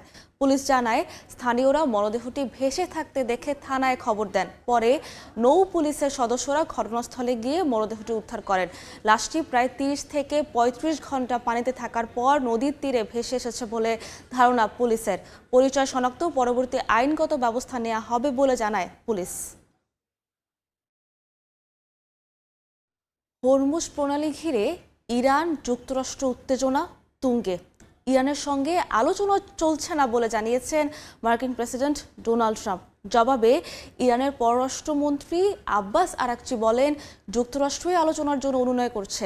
এদিকে শর্ত পূরণ না হওয়া পর্যন্ত হরমুজ না খোলার ঘোষণা দিয়েছে তেহরান। ইরান ও ওমানের সমঝোতা হলে ওয়াশিংটন তেহরান আলোচনার পথ আবারও খুলতে পারে বলে জানিয়েছে কাতার। ইরান যুক্তরাষ্ট্রের পাল্টাপাল্টি হুমকিতে উত্তপ্ত মধ্যপ্রাচ্য। হরমুজ প্রণালী ঘিরে নতুন করে বাড়ছে সামরিক উত্তেজনা। সংযুক্ত আরব আমিরাতের দাবি, ইরান থেকে ছোড়া 2টি ব্যালিস্টিক ক্ষেপণাস্ত্র শনাক্ত করেছে তাদের আকাশ প্রতিরক্ষা ব্যবস্থা। একটি আঘাত হেনেছে দেশটির জলসীমার বাইরে, অন্যটি পড়েছে জলসীমার ভেতরে। সামরিক উত্তেজনার পাশাপাশি আলোচনা নিয়েও চলছে পাল্টাপাল্টি বক্তব্য। একদিন আগে ইরানের বিপ্লবী গার্ডের সঙ্গে ব্যাক চ্যানেল যোগাযোগের দাবি করলেও এবার মার্কিন প্রেসিডেন্ট ডোনাল্ড ট্রাম্প বলেছেন, তেহরানের সঙ্গে কোনো আলোচনা হচ্ছে না, এমনকি আলোচনার কোনো সূচিও নেই। পাল্টা ইরানের পররাষ্ট্রমন্ত্রী আব্বাস আরাকচি বলেছেন, আলোচনার জন্য যুক্তরাষ্ট্রই অনুনয় করছে। এর মধ্যেই হরমুজ প্রণালীকে নিউ ইউএস টেরিটরি দেখানো ছবি পোস্ট করে নতুন করে উত্তেজনা বাড়িয়েছেন ট্রাম্প। হরমুজ খুলতে তেহরানের শর্ত স্পষ্ট করেছেন ইরানের পার্লামেন্ট স্পিকার মোহাম্মদ বাঘের গালিবাফ। মার্কিন নৌ অবরোধ প্রত্যাহার, জব্দ সম্পদ ছাড়, তেল নিষেধাজ্ঞা তুলে নেওয়া এবং সামরিক অভিযান ও হুমকি বন্ধের দাবি পূরণ না হওয়া পর্যন্ত প্রণালী খোলা হবে না বলে জানানো হয়। এরই মধ্যে বিশ্ববাজারে তেলের দাম উঠেছে গেল জুলাইয়ের পর সর্বোচ্চ পর্যায়ে।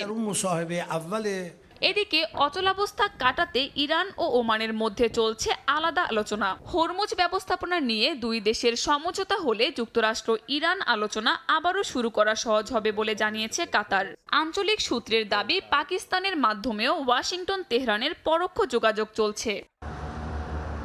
কাকুলি আখতার, সময় সংবাদ। সিরিয়ার আবু আল দুহুর বিমান ঘাঁটি লক্ষ্য করে হামলা চালিয়েছে ইসরায়েল। এদিকে মঙ্গলবার সাবেক প্রেসিডেন্ট বাশার আল আসাদের চাচাতো ভাই ওয়াসিম আল আসাদকে মৃত্যুদণ্ড দিয়েছেন সিরিয়ার আদালত। এরই মধ্যে অঘোষিত স্থানে পারমাণবিক উপাদান পাওয়ার কথা জানিয়েছে দামেস্কো। তবে এটি ক্ষতিকর উল্লেখ না করে সিরিয়া জানায় আইএ এর তত্ত্বাবধানে বস্তুটি সংরক্ষণ করা হবে। স্থানীয় সময় মঙ্গলবার গভীর রাতে সিরিয়ার উত্তর পশ্চিমাঞ্চলের ইদলিব প্রদেশের আবু আল দুহর বিমান ঘাঁটিতে হামলা চালায় ইসরায়েল। একের পর এক বিস্ফোরণে কেঁপে ওঠে আশপাশের এলাকা। সিরিয়ার রাষ্ট্রীয় সংবাদ মাধ্যমের দাবি, ঘাঁটির রানওয়ে ও সংরক্ষণাগার লক্ষ্য করে 8টি বিমান হামলা চালিয়েছে ইসরায়েল। হামলায় অবকাঠামোগত ক্ষয়ক্ষতি হলেও হতাহতের খবর পাওয়া যায়নি। তবে 2013 সাল থেকেই এটি সামরিক বিমান ঘাঁটি হিসেবে অচল। ইসরায়েলের এ হামলার নিন্দা জানিয়েছে মিশর, জর্ডান, কাতার, কুয়েত ও সৌদি আরব। এ হামলাকে অপ্রয়োজনীয় উত্তেজনা বলে সমালোচনা করেছে যুক্তরাষ্ট্র। এর মধ্যেই দেশটির সাবেক প্রেসিডেন্ট বাশার আল আসাদের পরিবারের বিরুদ্ধে বিচার প্রক্রিয়ায় আরও কঠোর পদক্ষেপ নিয়েছেন সিরিয়ার আদালত। মঙ্গলবার বাশার আল আসাদের চাচাতো ভাই ওয়াসিম আল আসাদকে মৃত্যুদণ্ড দিয়েছেন সিরিয়ার আদালত। হত্যা, নির্যাতন, মানবতা বিরোধী অপরাধ ও যুদ্ধাপরাধ সহ একাধিক অভিযোগে তাকে দোষী সাব্যস্ত করা হয়। এর মধ্যেই দামেস্কে অঘোষিত একটি স্থানে পারমাণবিক উপাদান পাওয়ার কথা জানিয়েছে সিরিয়া। দেশটির পররাষ্ট্রমন্ত্রী আসাদ আল শিবানি বলেছেন, উপাদানটি বিপজ্জনক নয় এবং আন্তর্জাতিক পরমাণু শক্তি সংস্থার তত্ত্বাবধানে থাকবে। আইএইএ প্রধান রাফায়েল গ্রোসি জানান, সিরিয়ার তথ্য পাওয়ার পর সংস্থাটি ওই স্থানে প্রবেশ করতে সক্ষম হয়েছে। কাকুলি আখতার, সময় সংবাদ। গাজা সিটির পশ্চিমে সমুদ্র তীরের একটি ক্যাফেতে ইসরায়েলি ড্রোন হামলায় এক শিশুসহ 6 ফিলিস্তিনি নিহত হয়েছেন। আহত হয়েছেন আরও অন্তত 12 জন। গাজার স্বাস্থ্য মন্ত্রণালয়ের হিসাবে যুদ্ধবিরতি কার্যকর হওয়ার পর ইসরায়েলি হামলায় 1266 ফিলিস্তিনি নিহত হয়েছেন। আহত হয়েছেন আরও 4200 জন। এরই মধ্যে যুদ্ধ বন্ধে আলোচনায় গিয়ে কোনো সমাধান আনতে পারেনি ট্রাম্পের দূত জ্যারেড কুশনার। দুই পক্ষের অনড় অবস্থানে আলোচনায় কোনো অগ্রগতি আসেনি। গাজায় আবারও হামলা চালিয়েছে দখলদার বাহিনী। গাজা সিটির পশ্চিমাঞ্চলের একটি ক্যাফেতে হতাহতের খবর পাওয়া গেছে। হামলার পর ঘটনাস্থলের সামনে জড়ো হন স্থানীয়রা। প্রত্যক্ষদর্শীদের দাবি, ড্রোন থেকে অন্তত 2টি ক্ষেপণাস্ত্র ছোড়া হয়। পরে নিহত ও গুরুতর আহতদের দ্রুত হাসপাতালে নেওয়া হয়েছে। একদিকে গাজায় চলছে ইসরায়েলি হামলা, অন্যদিকে যুদ্ধ বন্ধে চলছে কূটনৈতিক তৎপরতা। মার্কিন প্রেসিডেন্ট ডোনাল্ড ট্রাম্পের দূত ও জামাতা জ্যারেড কুশনার 2 দিনের সফরে ইসরায়েল ও হামাসের নেতাদের সঙ্গে বৈঠক করেন। ইসরায়েলের প্রধানমন্ত্রী বেঞ্জামিন নেতানিয়াহুর সঙ্গেও প্রায় 4 ঘণ্টা কথা বলেন তিনি। তবে কোনো বড় অগ্রগতি ছাড়াই জেরুজালেম ছাড়েন কুশনার। এর আগে মিশরে হামাসের রাজনৈতিক নেতার সঙ্গে বৈঠক করেন তিনি, কিন্তু 2 দিনের এই আলোচনায়ও কোনো অগ্রগতি আসেনি। প্রেসিডেন্ট ডোনাল্ড ট্রাম্পের প্রস্তাবিত 15 দফা পরিকল্পনায় গাজা থেকে ইসরায়েলি সেনা প্রত্যাহারের বিনিময়ে ধাপে ধাপে অস্ত্র ছাড়ার কথা রয়েছে হামাসের। হামাস বলছে তারা নীতিগতভাবে এই পরিকল্পনায় রাজি, তবে আগে ইসরায়েলকে হামলা বন্ধ করতে হবে এবং গাজা থেকে সেনা প্রত্যাহার করতে হবে। অন্যদিকে ইসরায়েলও নিজেদের অবস্থানে অনড়। গত অক্টোবরে যুক্তরাষ্ট্রের মধ্যস্থতায় যুদ্ধবিরতি শুরু হলেও এরপরও গাজায় ইসরায়েলি হামলার অভিযোগ উঠেছে বারবার। গাজার স্বাস্থ্য মন্ত্রণালয়ের হিসাব, যুদ্ধবিরতি কার্যকর হওয়ার পর ইসরায়েলি হামলায় ১,৬৬৬ ফিলিস্তিনি নিহত হয়েছেন, আহত হয়েছেন আরও ৪,২০০ জন। ২০২৩ সালের অক্টোবর থেকে গাজায় ইসরায়েলি সামরিক অভিযানে ৭৩,০০০-এর বেশি ফিলিস্তিনি নিহত হয়েছেন বলে দাবি সংশ্লিষ্ট মন্ত্রণালয়ের। ইশিতা আক্তার, সময় সংবাদ।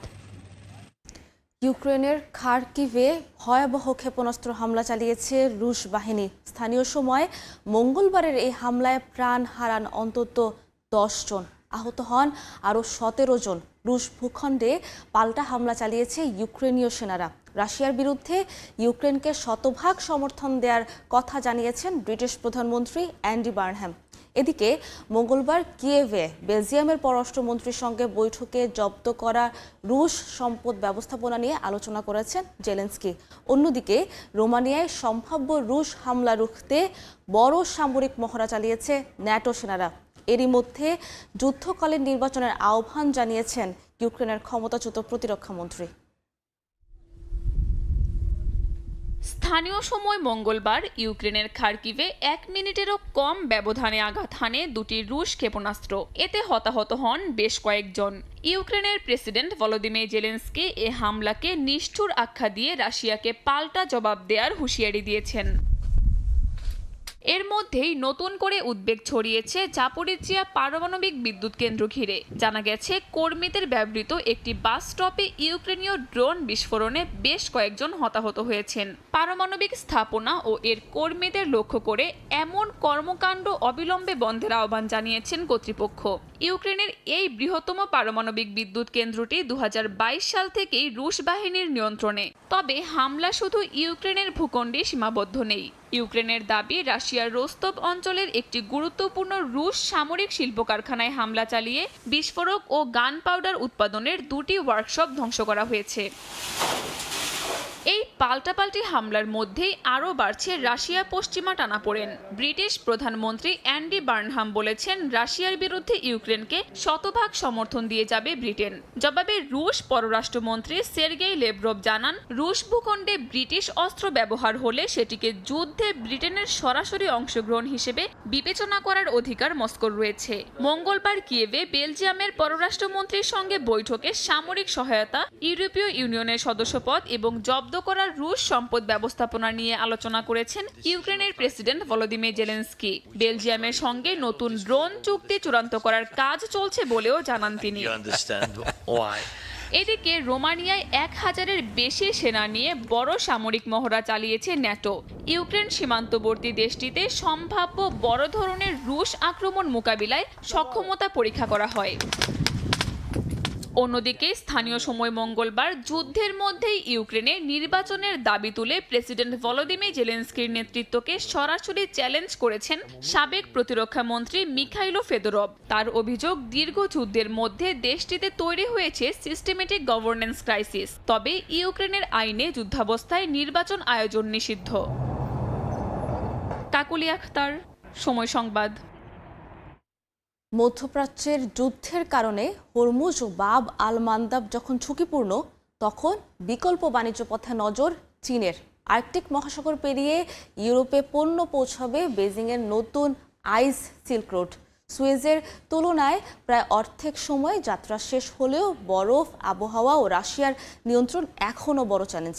বাণিজ্যের পাশাপাশি তাই আর্কটিক হয়ে উঠছে চীন, রাশিয়া ও পশ্চিমা শক্তির নতুন প্রতিযোগিতার ক্ষেত্র। চীনা container shipping company Sea Legend আনুষ্ঠানিকভাবে চালু করেছে আইস সিল্ক রোড। নিংবো থেকে রাশিয়ার নর্দার্ন সি রুট ধরে আর্কটিক পেরিয়ে উত্তর সাগর হয়ে ইংল্যান্ডের ফেলিক্সস্টো বন্দরে পৌঁছাবে জাহাজ। গত বছরের পরীক্ষামূলক যাত্রায় সময় লেগেছিল ২০ দিন। একই পথ সুয়েজ খাল হয়ে প্রায় ৪০ দিন এবং কেপ অব গুড হোপ ঘুরে প্রায় ৫০ দিন লাগে। ফলে লিথিয়াম আয়ন ব্যাটারি ও সৌরবিদ্যুৎ পণ্যের মতো সময় সংবেদনশীল পণ্যে এই রুটের আকর্ষণ বাড়ছে। এই করিডোরের গুরুত্ব বাড়ার পেছনে রয়েছে বৈশ্বিক নৌবাণিজ্যের নিরাপত্তা সংকট। ইরান যুদ্ধের কারণে হরমুজ প্রণালীতে জাহাজ চলাচল ঝুঁকিতে পড়েছে, অথচ বিশ্বের প্রায় 20% তেল ও এলএনজি রপ্তানি হয় এই পথ দিয়েই। একইভাবে ইয়েমেনের হুথির হামলায় বাবাল মানদেবও অনিরাপদ হয়ে উঠেছে। এতে সুয়েজমুখী বাণিজ্যেও তৈরি হয়েছে অনিশ্চয়তা। এই পরিস্থিতিতে চীনের কাছে আর্কটিক রুট হয়ে উঠছে একটি গুরুত্বপূর্ণ বিকল্প। তবে দ্রুততার সুবিধা থাকলেও আইস সিল্ক রোড এখনও নির্ভরযোগ্য বছরব্যাপী করিডোর নয়। জলবায়ু পরিবর্তনে আর্কটিকের সমুদ্র বরফ কমলেও শীতকালে বরফের কারণে নৌযান চলাচল কঠিন হয়ে পড়ে। বাড়তি নিরাপত্তা, বরফ ভাঙার সক্ষমতা ও কঠিন আবহাওয়ার কারণে ব্যয়ও বাড়ে। পরিবেশবিদদের আশঙ্কা, আর্কটিকে জাহাজ চলাচল বাড়লে শব্দ দূষণ ও কার্বন নিঃসরণের পাশাপাশি ভঙ্গুর এই পরিবেশের উপর চাপও বাড়বে। আর রুটটির সবচেয়ে বড় কৌশলগত বাস্তবতা হলো এর মূল অংশ রাশিয়ার নর্দার্ন সি রুটের উপর দিয়ে গেছে। এই পথে চলাচলের অনুমতি দেয় রাশিয়ার নর্দার্ন সি রুট প্রশাসন, যা রাষ্ট্রীয় পারমাণবিক সংস্থা রোসাটমের অধীন। 2025 সালে এই পথে মাত্র 23টি কন্টেইনার জাহাজ চলেছে, আগের বছর ছিল 15টি। অর্থাৎ সম্ভাবনা থাকলেও বাণিজ্যিক ব্যবহার এখনও সীমিত এবং রাশিয়ার নিয়ন্ত্রণ এরিয়ায় করিডোর ব্যবহারের সুযোগই নেই। চীনের জন্য তাই আইস সিল্ক রোড শুধু সময় বাঁচানোর পথ নয়, কৌশলগত ঝুঁকি কমানোরও একটি উপায়। বেইজিং দীর্ঘদিন ধরেই আর্কটিকে উপস্থিতি বাড়াতে আগ্রহী। রাশিয়ার সঙ্গে নর্দার্ন সি রুট উন্নয়নের সহযোগিতাও সেই পরিকল্পনার অংশ। এর মাধ্যমে মালাক্কা প্রণালী, মধ্যপ্রাচ্য ও প্রচলিত সমুদ্রপথের উপর অতিরিক্ত নির্ভরতা কমানোর সুযোগ পাচ্ছে চীন। ইউক্রেন যুদ্ধের পর রাশিয়ার এশিয়ামুখী বাণিজ্য বাড়ায় এই সহযোগিতার গুরুত্বও বেড়েছে। কিন্তু আর্কটিকের গুরুত্ব শুধু বাণিজ্যে সীমাবদ্ধ নেই। বরফের নিচে সম্ভাব্য জ্বালানি ও বিরল খনিজ সম্পদ এবং নতুন নৌপথের কারণে যুক্তরাষ্ট্র, কানাডা, চীন ও রাশিয়া সবাই অঞ্চলটিতে নিজেদের অবস্থান শক্ত করছে। গ্রিনল্যান্ড ও নর্থ ওয়েস্ট প্যাসেজ ঘিরে আগ্রহও এই বৃহত্তর প্রতিযোগিতার অংশ। ফলে নতুন বাণিজ্য পথের সঙ্গে যুক্ত হচ্ছে সম্পদ, নিরাপত্তা ও সামরিক স্বার্থ। নাদিম মারজান, সময় সংবাদ। ভোরের সময় আরও থাকছে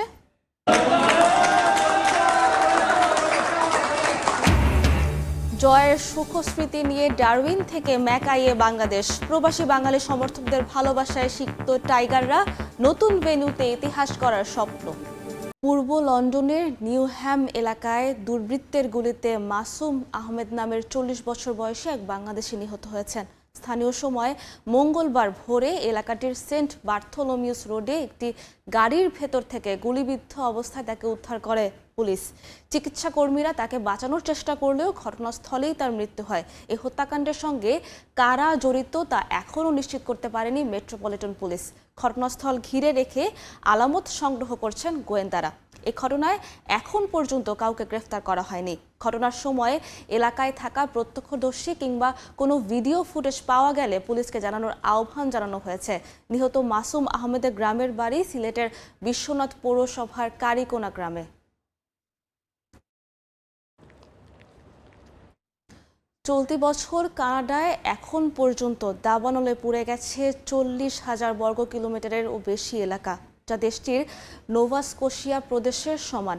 এদিকে ইউরোপ জুড়ে দাবানলের দাপট যেন থামছেই না। বেলজিয়ামের ইতিহাসে সবচেয়ে বড় দাবানলে পুড়ে গেছে 3,000 হেক্টর এলাকা।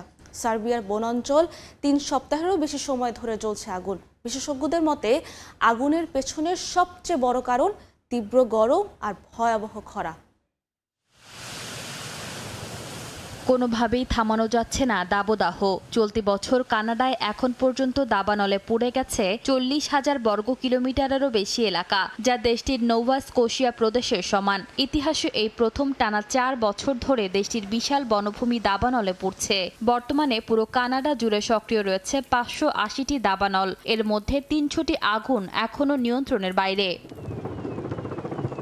এদিকে একের পর এক দাবানল যেন গ্রাস করছে পুরো ইউরোপকে। সার্বিয়ার প্রাকৃতিক বনাঞ্চল 3 সপ্তাহেরও বেশি সময় ধরে জ্বলছে, যা শত শত দমকল কর্মী মিলেও নিয়ন্ত্রণে আনতে পারছে না।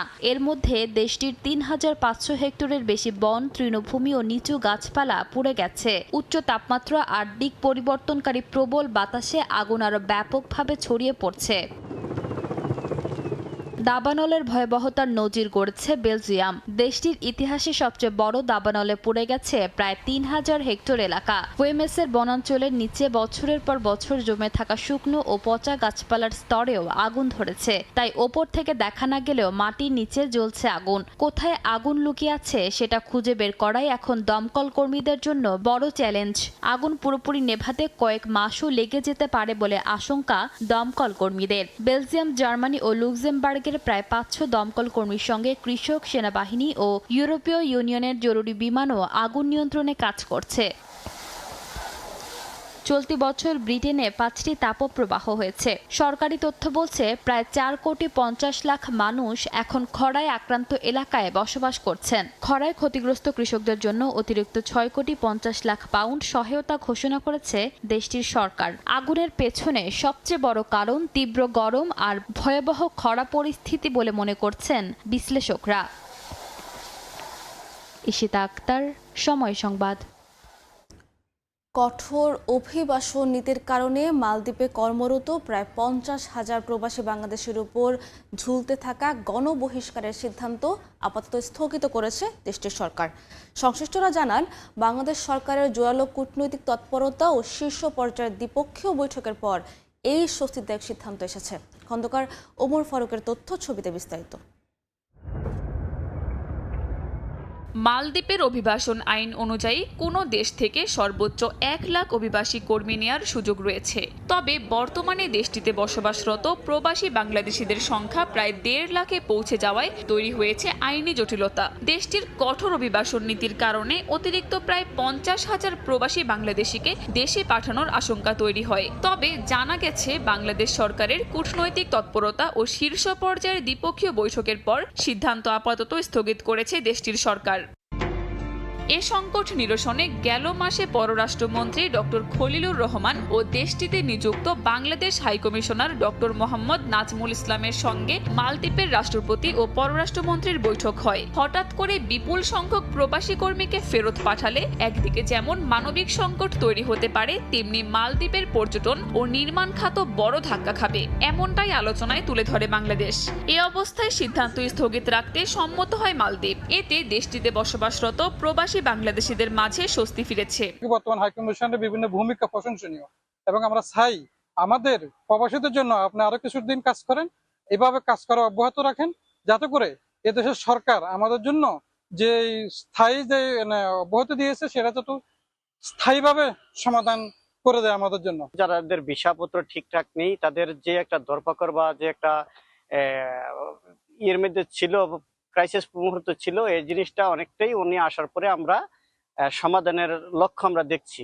এই স্বস্তিকে স্থায়ী সমাধানে রূপ দিতে বাংলাদেশকে দীর্ঘমেয়াদী কৌশল নেয়ার পাশাপাশি অদক্ষ কর্মীর বদলে পর্যটন, তথ্য প্রযুক্তি ও নির্মাণ খাতে সনদপ্রাপ্ত দক্ষ কর্মী পাঠানোর ওপর জোর দেন প্রবাসীরা। কিন্তু প্রত্যেক দেশের কিছু নিয়ম আছে, আর সেই নিয়ম অনুযায়ী 1 লক্ষের বেশি কিন্তু প্রবাসী এখানে কাজ করতে পারবেন না। সুতরাং আমাদের বাংলাদেশ হাইকমিশন এবং ঢাকা ও মালের যে কূটনৈতিক সহযোগিতায় এই 50,000 ডিপোর্টেশনটাকে স্থগিত করা খুব ইতিবাচক হিসেবে আমি দেখছি।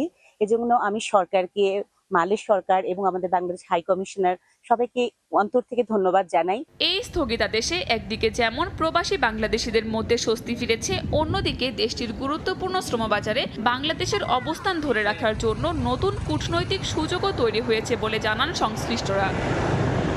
সময় সংবাদ, মালদ্বীপ। সুপারম্যানের পোশাক পরে দাবানলের সামনে বীর দর্পণে দাঁড়িয়ে এক কিশোর। ইন্দোনেশিয়ার কালিমান্তানে দাবানল ছড়িয়ে পড়লে নিজের বাড়ি ও এলাকা রক্ষায় আগুন নেভাতে নেমে পড়ে 15 বছরের রুদিয়ানসে। পেশাদার দমকল কর্মী হওয়ার স্বপ্নই তাকে উদ্বুদ্ধ করেছে ভয়াবহ দাবানলের সঙ্গে লড়াই করতে। অদম্য মনোবল দেখিয়ে এলাকাবাসীর কাছে আসল সুপারহিরো বনে গেছে 10ম শ্রেণীর ওই শিক্ষার্থী। পরনে সুপারম্যানের পোশাক, হাতে পানির পাইপ নিয়ে আগুনের সামনে দাঁড়িয়ে এক কিশোর। আগুনের ভয়াবহতা থামাতে যেখানে বড়রাও হিমশিম খাচ্ছেন, সেখানে 15 বছরের রুদিয়ান শাহ ছুটে বেড়াচ্ছে আগুন নেভাতে। প্রতি বছর শুষ্ক মৌসুমে দাবানলের ঝুঁকিতে থাকে ইন্দোনেশিয়ার কালিমান্তান অঞ্চল। এবছরও ভয়াবহ আগুন ছড়িয়ে পড়েছে বিভিন্ন এলাকায়। আগুন থেকে নিজের বাড়ি ও আশপাশের এলাকা রক্ষায় স্থানীয় স্বেচ্ছাসেবকদের সঙ্গে যোগ দিয়েছে 10ম শ্রেণীর শিক্ষার্থী রুদিয়ান শাহ। ইন্দোনেশিয়ার মধ্য কালিমান্তানের পালাংকারায়ারের বাসিন্দা রুদিয়ান শাহ স্কুল শেষে বাড়িতে ফিরে মোবাইল ফোন নিয়ে বসে থাকার বদলে আগুন নেভানোর কাজে বাবার সঙ্গে যোগ দেয় সে। হাতে পানির পাইপ নিয়ে ধোঁয়া আর আগুনের মধ্যেই ছুটে বেড়ায় কিশোরটি। তবে রুদিয়ান শাহর পোশাকই তাকে অন্যদের থেকে আলাদা করে তুলেছে। আগুন নেভানোর সময় তার গায়ে থাকে সুপারম্যানের পোশাক। নিজের কেনা পোশাকটি কাজে লাগানোর এমন অভিনব সিদ্ধান্ত নিয়েছে সে নিজেই। রুদিয়ান শাহ জানায়, স্কুল শেষে শুধু ঘরে বসে মোবাইল ফোন না ঘেঁটে সে আগুন নেভানোর দলে যোগ দিতে চায়, কারণ এটি তার নিজের বাড়ি ও এলাকার সুরক্ষার বিষয়। স্কুল শেষে আমি বাড়ি ফিরে পরিস্থিতি পর্যবেক্ষণ করি। শুধু ঘরে বসে মোবাইল ফোন ব্যবহার করার চেয়ে আগুন নেভানোর দলে যোগ দেওয়াকেই ভালো মনে করি।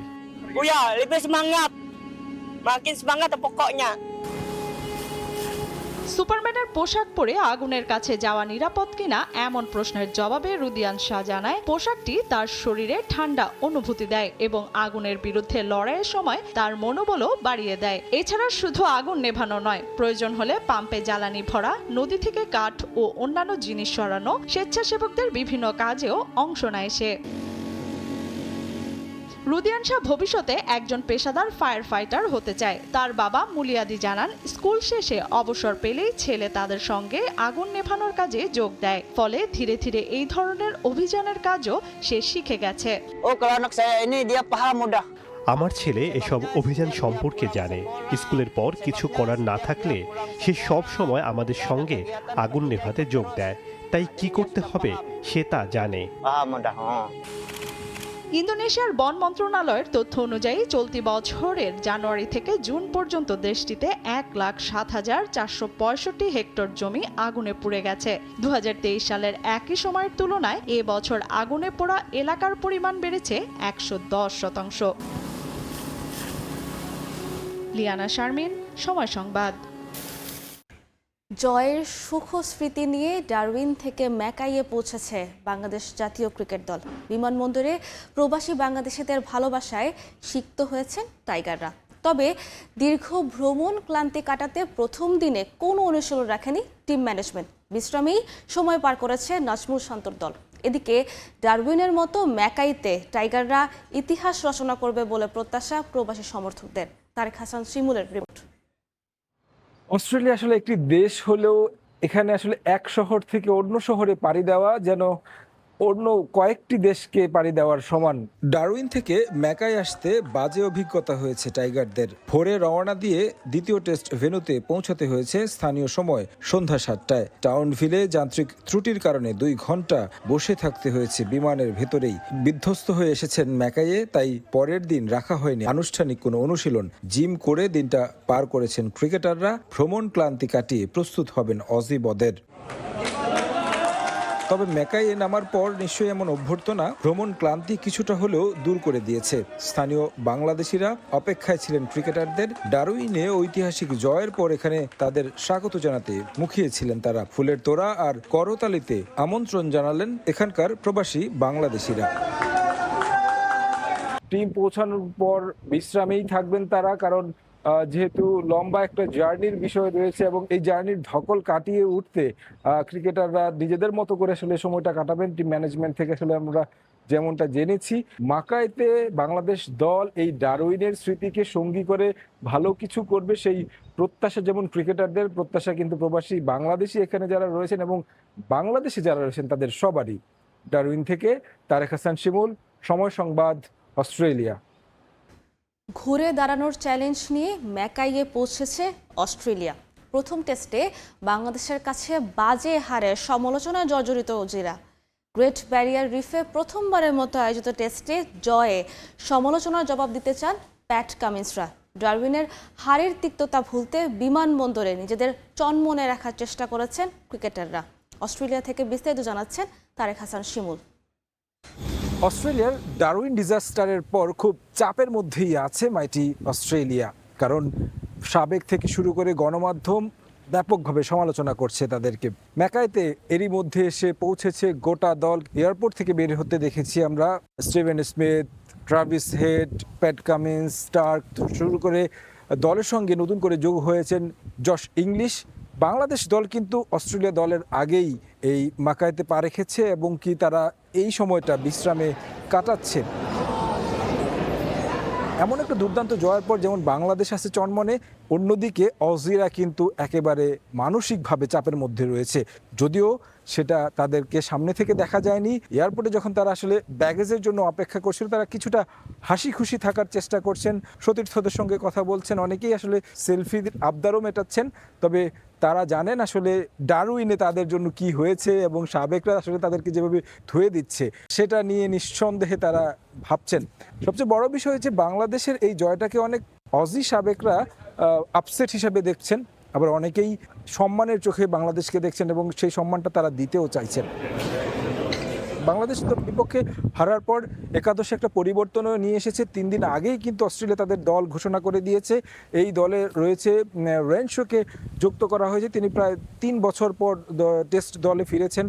শেফিল্ডে হয়ে দারুণ একটা পারফরমেন্স ছিল তার, সেইটার সুবাদেই তাকে দলে নেওয়া হয়েছে। জ্যাক ওয়েদারল্যান্ড ছিলেন ডারউইনের লোকাল বয়, তাকে বাদ দেওয়া হয়েছে। এখন দেখার বিষয় এই মাকাইতে অজিরা কতটা ঘুরে দাঁড়াতে পারে। অন্যদিকে চনমনে বাংলাদেশ নিঃসন্দেহে চাইবে এই টেস্টে একটা ভালো ইতিবাচক ক্রিকেট খেলতে। মাকাই থেকে তারেক হাসান শিমুল, সময় সংবাদ, অস্ট্রেলিয়া। ডারউইন ধাক্কা সামলাতে উঠে পড়ে লেগেছে ক্রিকেট অস্ট্রেলিয়া। ম্যাকাইতে সিরিজের দ্বিতীয় টেস্টের আগে এবার তারা পরিবর্তন আনলো নিজেদের স্কোয়াডে। অফ ফর্মের কারণে বাদ পড়েছেন ওপেনার জ্যাক ওয়েদারল্যান্ড। আর স্ট্যান্ড বাই থেকে 3 বছর পর টেস্ট স্কোয়াডে ডাক পেলেন ম্যাট রেন্স।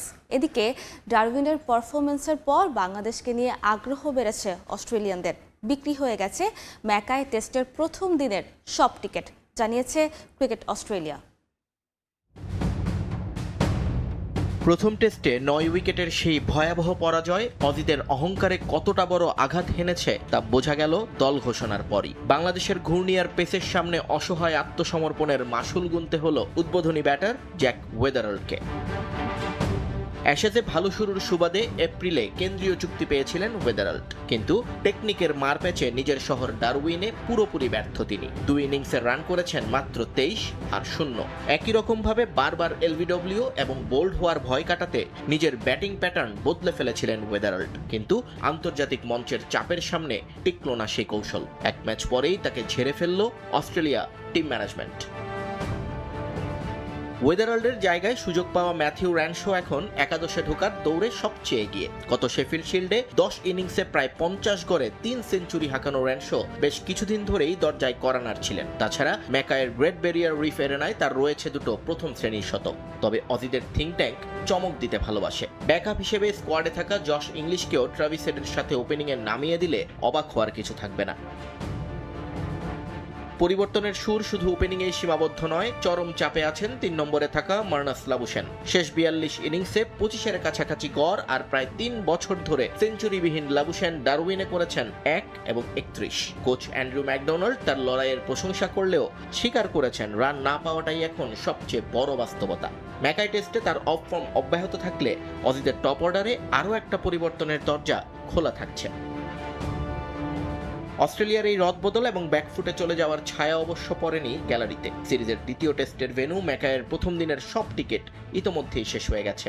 ঘরের মাঠে অজিদের এই কোণঠাসা অবস্থা এবং টাইগারদের রূপকথার জয় দেখতে মাঠে হয়তো উপস্থিত থাকবেন হাজারো ক্রিকেট প্রেমী। নিয়ন মোহাইমেন, সময় সংবাদ। বাংলাদেশের হয়ে বিশ্বকাপ জিততে চান হাসান মাহমুদ, আর সেটা করতে পারাটাই হবে চূড়ান্ত বিজয়। বাংলাদেশের পেস সেনশন হাসান মাহমুদ জনপ্রিয় ক্রীড়া সংবাদ মাধ্যমকে জানান, বাংলাদেশ এখন যে কোনো দলকে হারাতে সক্ষম। 26 বছর বয়সী এই পেসার শুনিয়েছেন টেস্টে তার সফলতার গল্প। বাংলাদেশের দর্শকদের প্রতিও কৃতজ্ঞতা জানান হাসান মাহমুদ।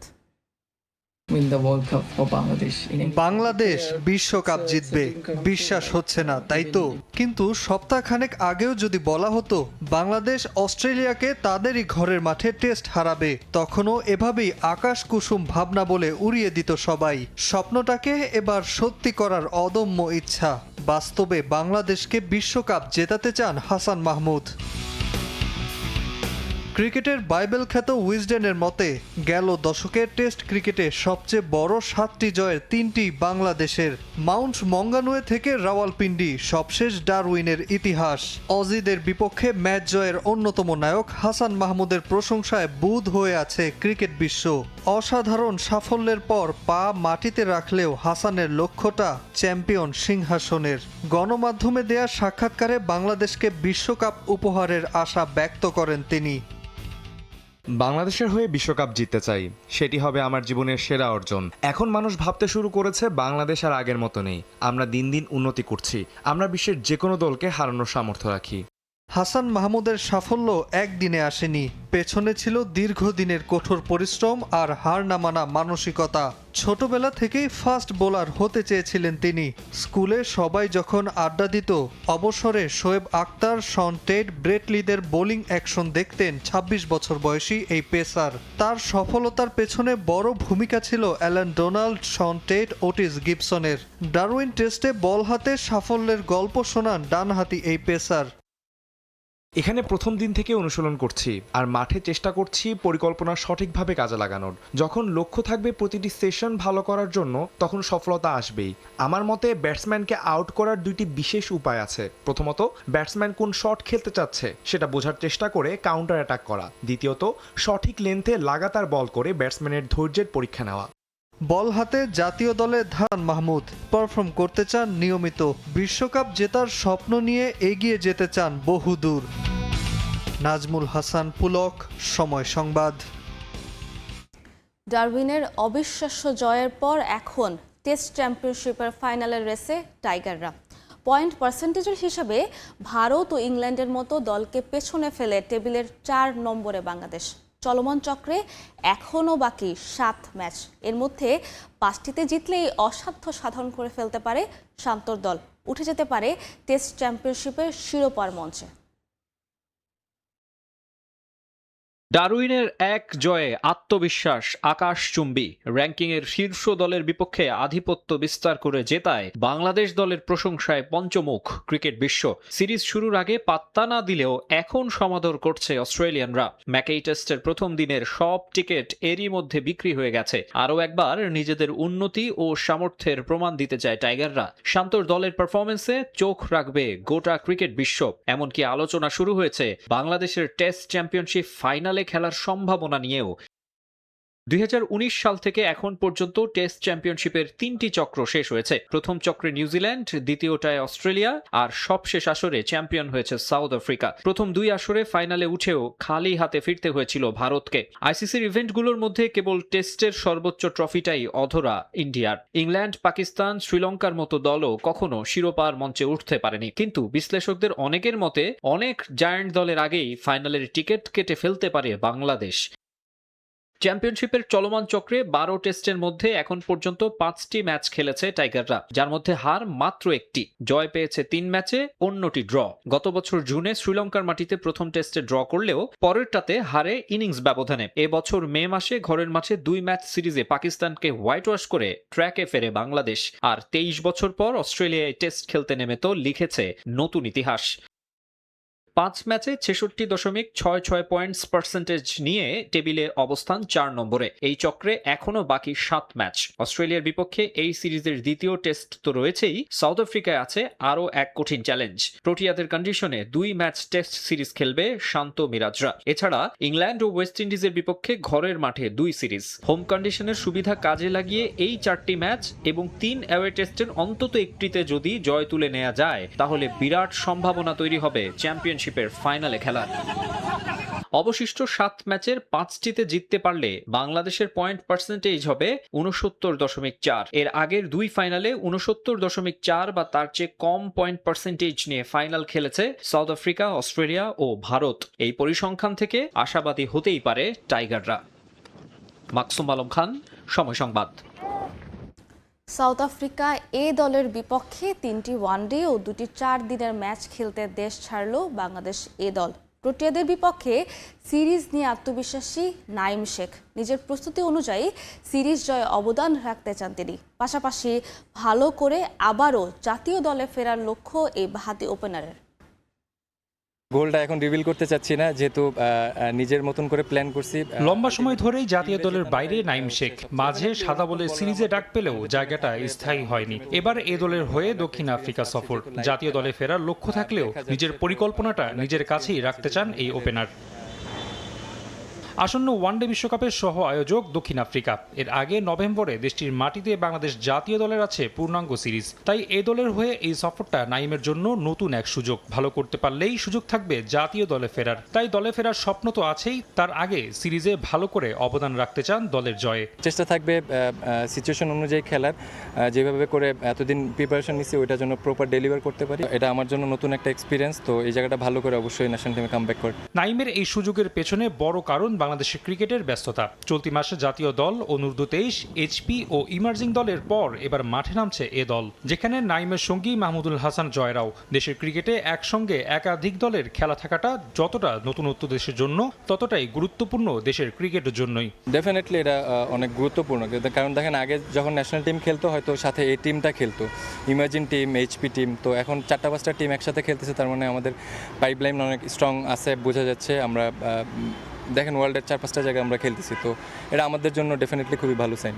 দক্ষিণ আফ্রিকায় আগে থেকেই অবস্থান করছে বাংলাদেশ ইমার্জিং দল। সেখানে পৌঁছানোর পর তাদের সঙ্গেই যোগ দেবেন নাইমরা। এরপর দুই দলের ক্রিকেটারদের মিলিয়ে সাজানো হবে সিরিজের স্কোয়াড। তাই প্রত্যাশাটাও পরিষ্কার, পটিয়াদের মাটিতে ভালো ক্রিকেট খেলে সিরিজে কাঙ্ক্ষিত ফল পাওয়ার। কিছু প্লেয়ার ওইখানে আছে, কিছু প্লেয়ার যারা এখানে অ্যাভেলেবেল আছে, সবাই একসাথে ভালো বন্ডিং হওয়ার চেষ্টা করতেছি। ওইখানে গিয়ে হয়তো ফুল টিমটা একসাথে পেলে আমরা ইনশাল্লাহ সোফার ভালো করার আশা করতেছি। আগামী 23 আগস্ট মাঠে গড়াবে সিরিজের প্রথম 4 দিনের ম্যাচ। এরপর 30 আগস্ট দ্বিতীয়টি, আর 6 সেপ্টেম্বর থেকে শুরু হবে 3 ম্যাচের ওয়ানডে সিরিজ। রাফি আমিন, সময় সংবাদ, ঢাকা। বাংলাদেশ ফুটবল লীগ কমিটির উপর অনাস্থা প্রকাশ করেছে মোহামেডান স্পোর্টিং ক্লাব। বাফুফের সভাপতি তাবিথ আওয়াল সাদা কালোদের আশ্বস্ত করেছেন দ্রুতই পদক্ষেপ নেওয়া হবে। এছাড়া 1 বছরের জন্য আর্জেন্টাইন বংশোদ্ভূত Spanish coach Fernando Andres Santiago ভারেলাকে নিয়োগ দিয়েছে মোহামেডান। বিষয়টি নিশ্চিত করেছেন দলটির director in-charge Lokman Hossain Bhuiyan. La Liga চলছে, প্রিমিয়ার লিগ, বুন্দেসলিগা, সিরিয়া মাঠে গড়ানোর ক্ষণ গুনছে। ফুটবলাররাও ব্যস্ত ক্লাব জার্সিতে। ইউরোপ থেকে চোখ দেশের ফুটবলে রাখলে হতাশায় নিমজ্জিত হবেন যে কেউ। বাংলাদেশ ফুটবল লিগ নিয়ে নেই কোনো পরিকল্পনা। কয় দল মাঠে নামবে জানা নেই কারো। একের অধিক ফিফা নিষেধাজ্ঞায় ক্লাব লাইসেন্সিং নিতে না পারায় বাতিল হয়েছে চ্যালেঞ্জ কাপ। এত কিছুর মাঝেও ঘুমিয়ে আছে বাফুফে পেশাদার লীগ কমিটি। এই কমিটির প্রধান বাফুফের সিনিয়র সহসভাপতি ইমরুল হাসান, যিনি কিনা আবার বসুন্ধরা কিংসের চেয়ারম্যান। কমিটিতে কোনো দলের প্রধান থাকায় ফেডারেশনের কাছে অনাস্থা প্রকাশ করেছে মোহামেডান। আমরা সবগুলি ক্লাবগুলি মিলে দিয়েছি যে এই লীগ কমিটি যেটা আছে এটার আন্ডারে আমরা খেলবো না, কারণ এটা দলীয় একটা ক্লাবের প্রতিনিধিত্ব করে এই লীগ কমিটি। সুতরাং আমরা লিখিতভাবে দিয়েছি এবং আমাদের সাথে আবাহনী সহ অন্যান্য বড় বড় সব ক্লাবগুলি লিখিতভাবে দিয়েছে এই লীগ কমিটির আন্ডারে খেলবো না। আসন্ন লিগে এবার বড় নাম মোহামেডান স্পোর্টিং ক্লাব। পুরনো ঐতিহ্য ফিরিয়ে আনতে আর্জেন্টাইন বংশোদ্ভূত স্প্যানিশ কোচকে নিয়োগ দিয়েছে সাদা কালোরা। উয়েফা প্রো লাইসেন্সধারী কোচ এই সাবকন্টিনেন্টালে কোচিং করানোর অভিজ্ঞতার সঙ্গে কাজ করেছেন বাংলাদেশেও। আমাদের কোচের নাম হচ্ছে ফার্নান্দো আন্দ্রেস সান্তিয়াগো ভারেলা। 2026-27 মৌসুমে মোহামেডান স্পোর্টিং ক্লাব লিমিটেডের ফুটবল দলের হেড কোচ হিসেবে তাকে নিয়োগ দেওয়া হয়েছে। সাদ ফাইম জিগোদের বসুন্ধরা কিংস থেকে দলে নিয়েছে মোহামেডান। লিগ চ্যাম্পিয়ন হওয়ার লক্ষ্যেই সাদা কালোরা তারকাবহুল দল গড়েছে বলে জানান ক্লাব পরিচালক আমিরুল ইসলাম বাবু। এই বছর মোহামেডান ক্লাবে যেসব খেলোয়াড়রা এসছে তারা অনেক উঁচু মানের খেলোয়াড়, বাংলাদেশ জাতীয় ফুটবল দলের খেলোয়াড়, এবং তাদের কাছ থেকে আমরা আশানুরূপ রেজাল্ট আশা করি এবং আমাদের দৃঢ় বিশ্বাস যে এইবার মোহামেডান ক্লাব অন্ততপক্ষে চ্যাম্পিয়ন রেসে থাকবে। সাদা কালোরা জাতীয় স্টেডিয়ামকে নিজেদের হোম ভেন্যু হিসেবে চেয়েছে বাফুফের কাছে। কিন্তু দিবে আমাদের কোচ জিহাদ আল হাসান, সময় সংবাদ, ঢাকা।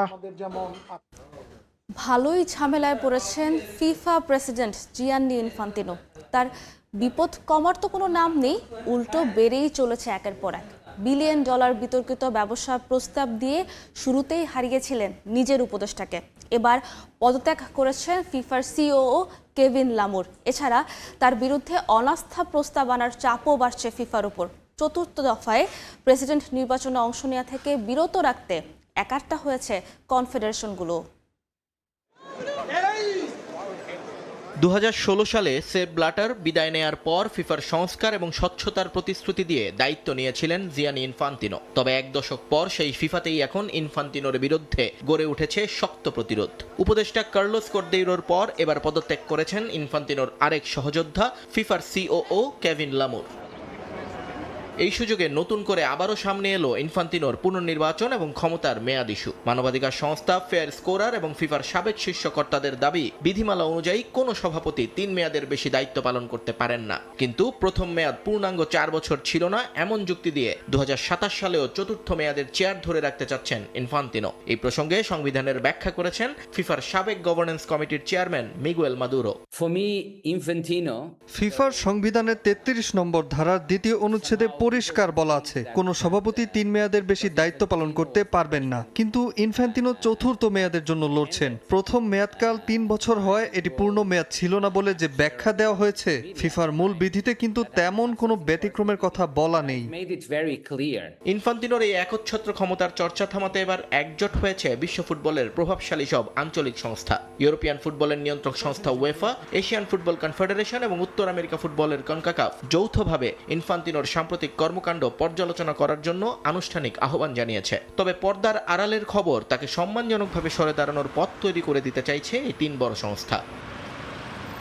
স্কটিশ ফুটবল অ্যাসোসিয়েশনও প্রকাশ্য ঘোষণা দিয়েছে তারা কোনোভাবেই ইনফান্তিনোর পুনর্নির্বাচনকে সমর্থন করবে না। যদিও আফ্রিকা এবং দক্ষিণ আমেরিকার ফুটবল সংস্থাগুলো এখনও তার পেছনে রয়েছে, তবে সাধারণ ফুটবল অ্যাসোসিয়েশনগুলোর আস্থা দ্রুতই হারিয়ে যাচ্ছে ইনফান্তিনোর কাছ থেকে।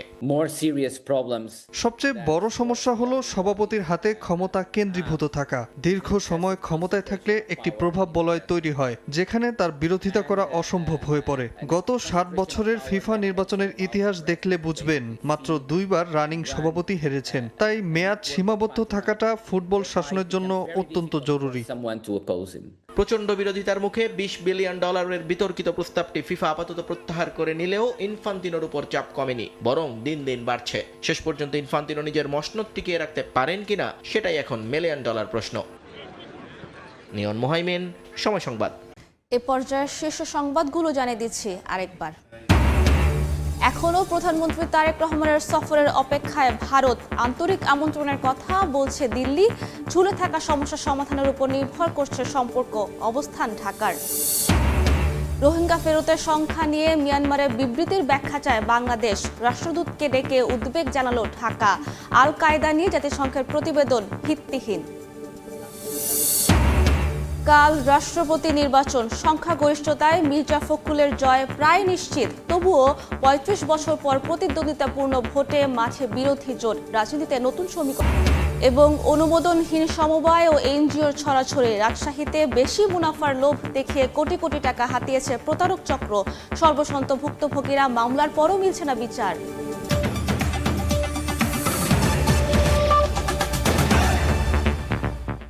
এই ছিল ভোরের সময়। এরপর সকালের সময় নিয়ে সঙ্গে থাকবেন আইরিন আয়াত। ধন্যবাদ সাবরিনা আপনাকে। সকালের সময় নিয়ে ফিরছি কিছুক্ষণ পর, সঙ্গে থাকুন সময়ের।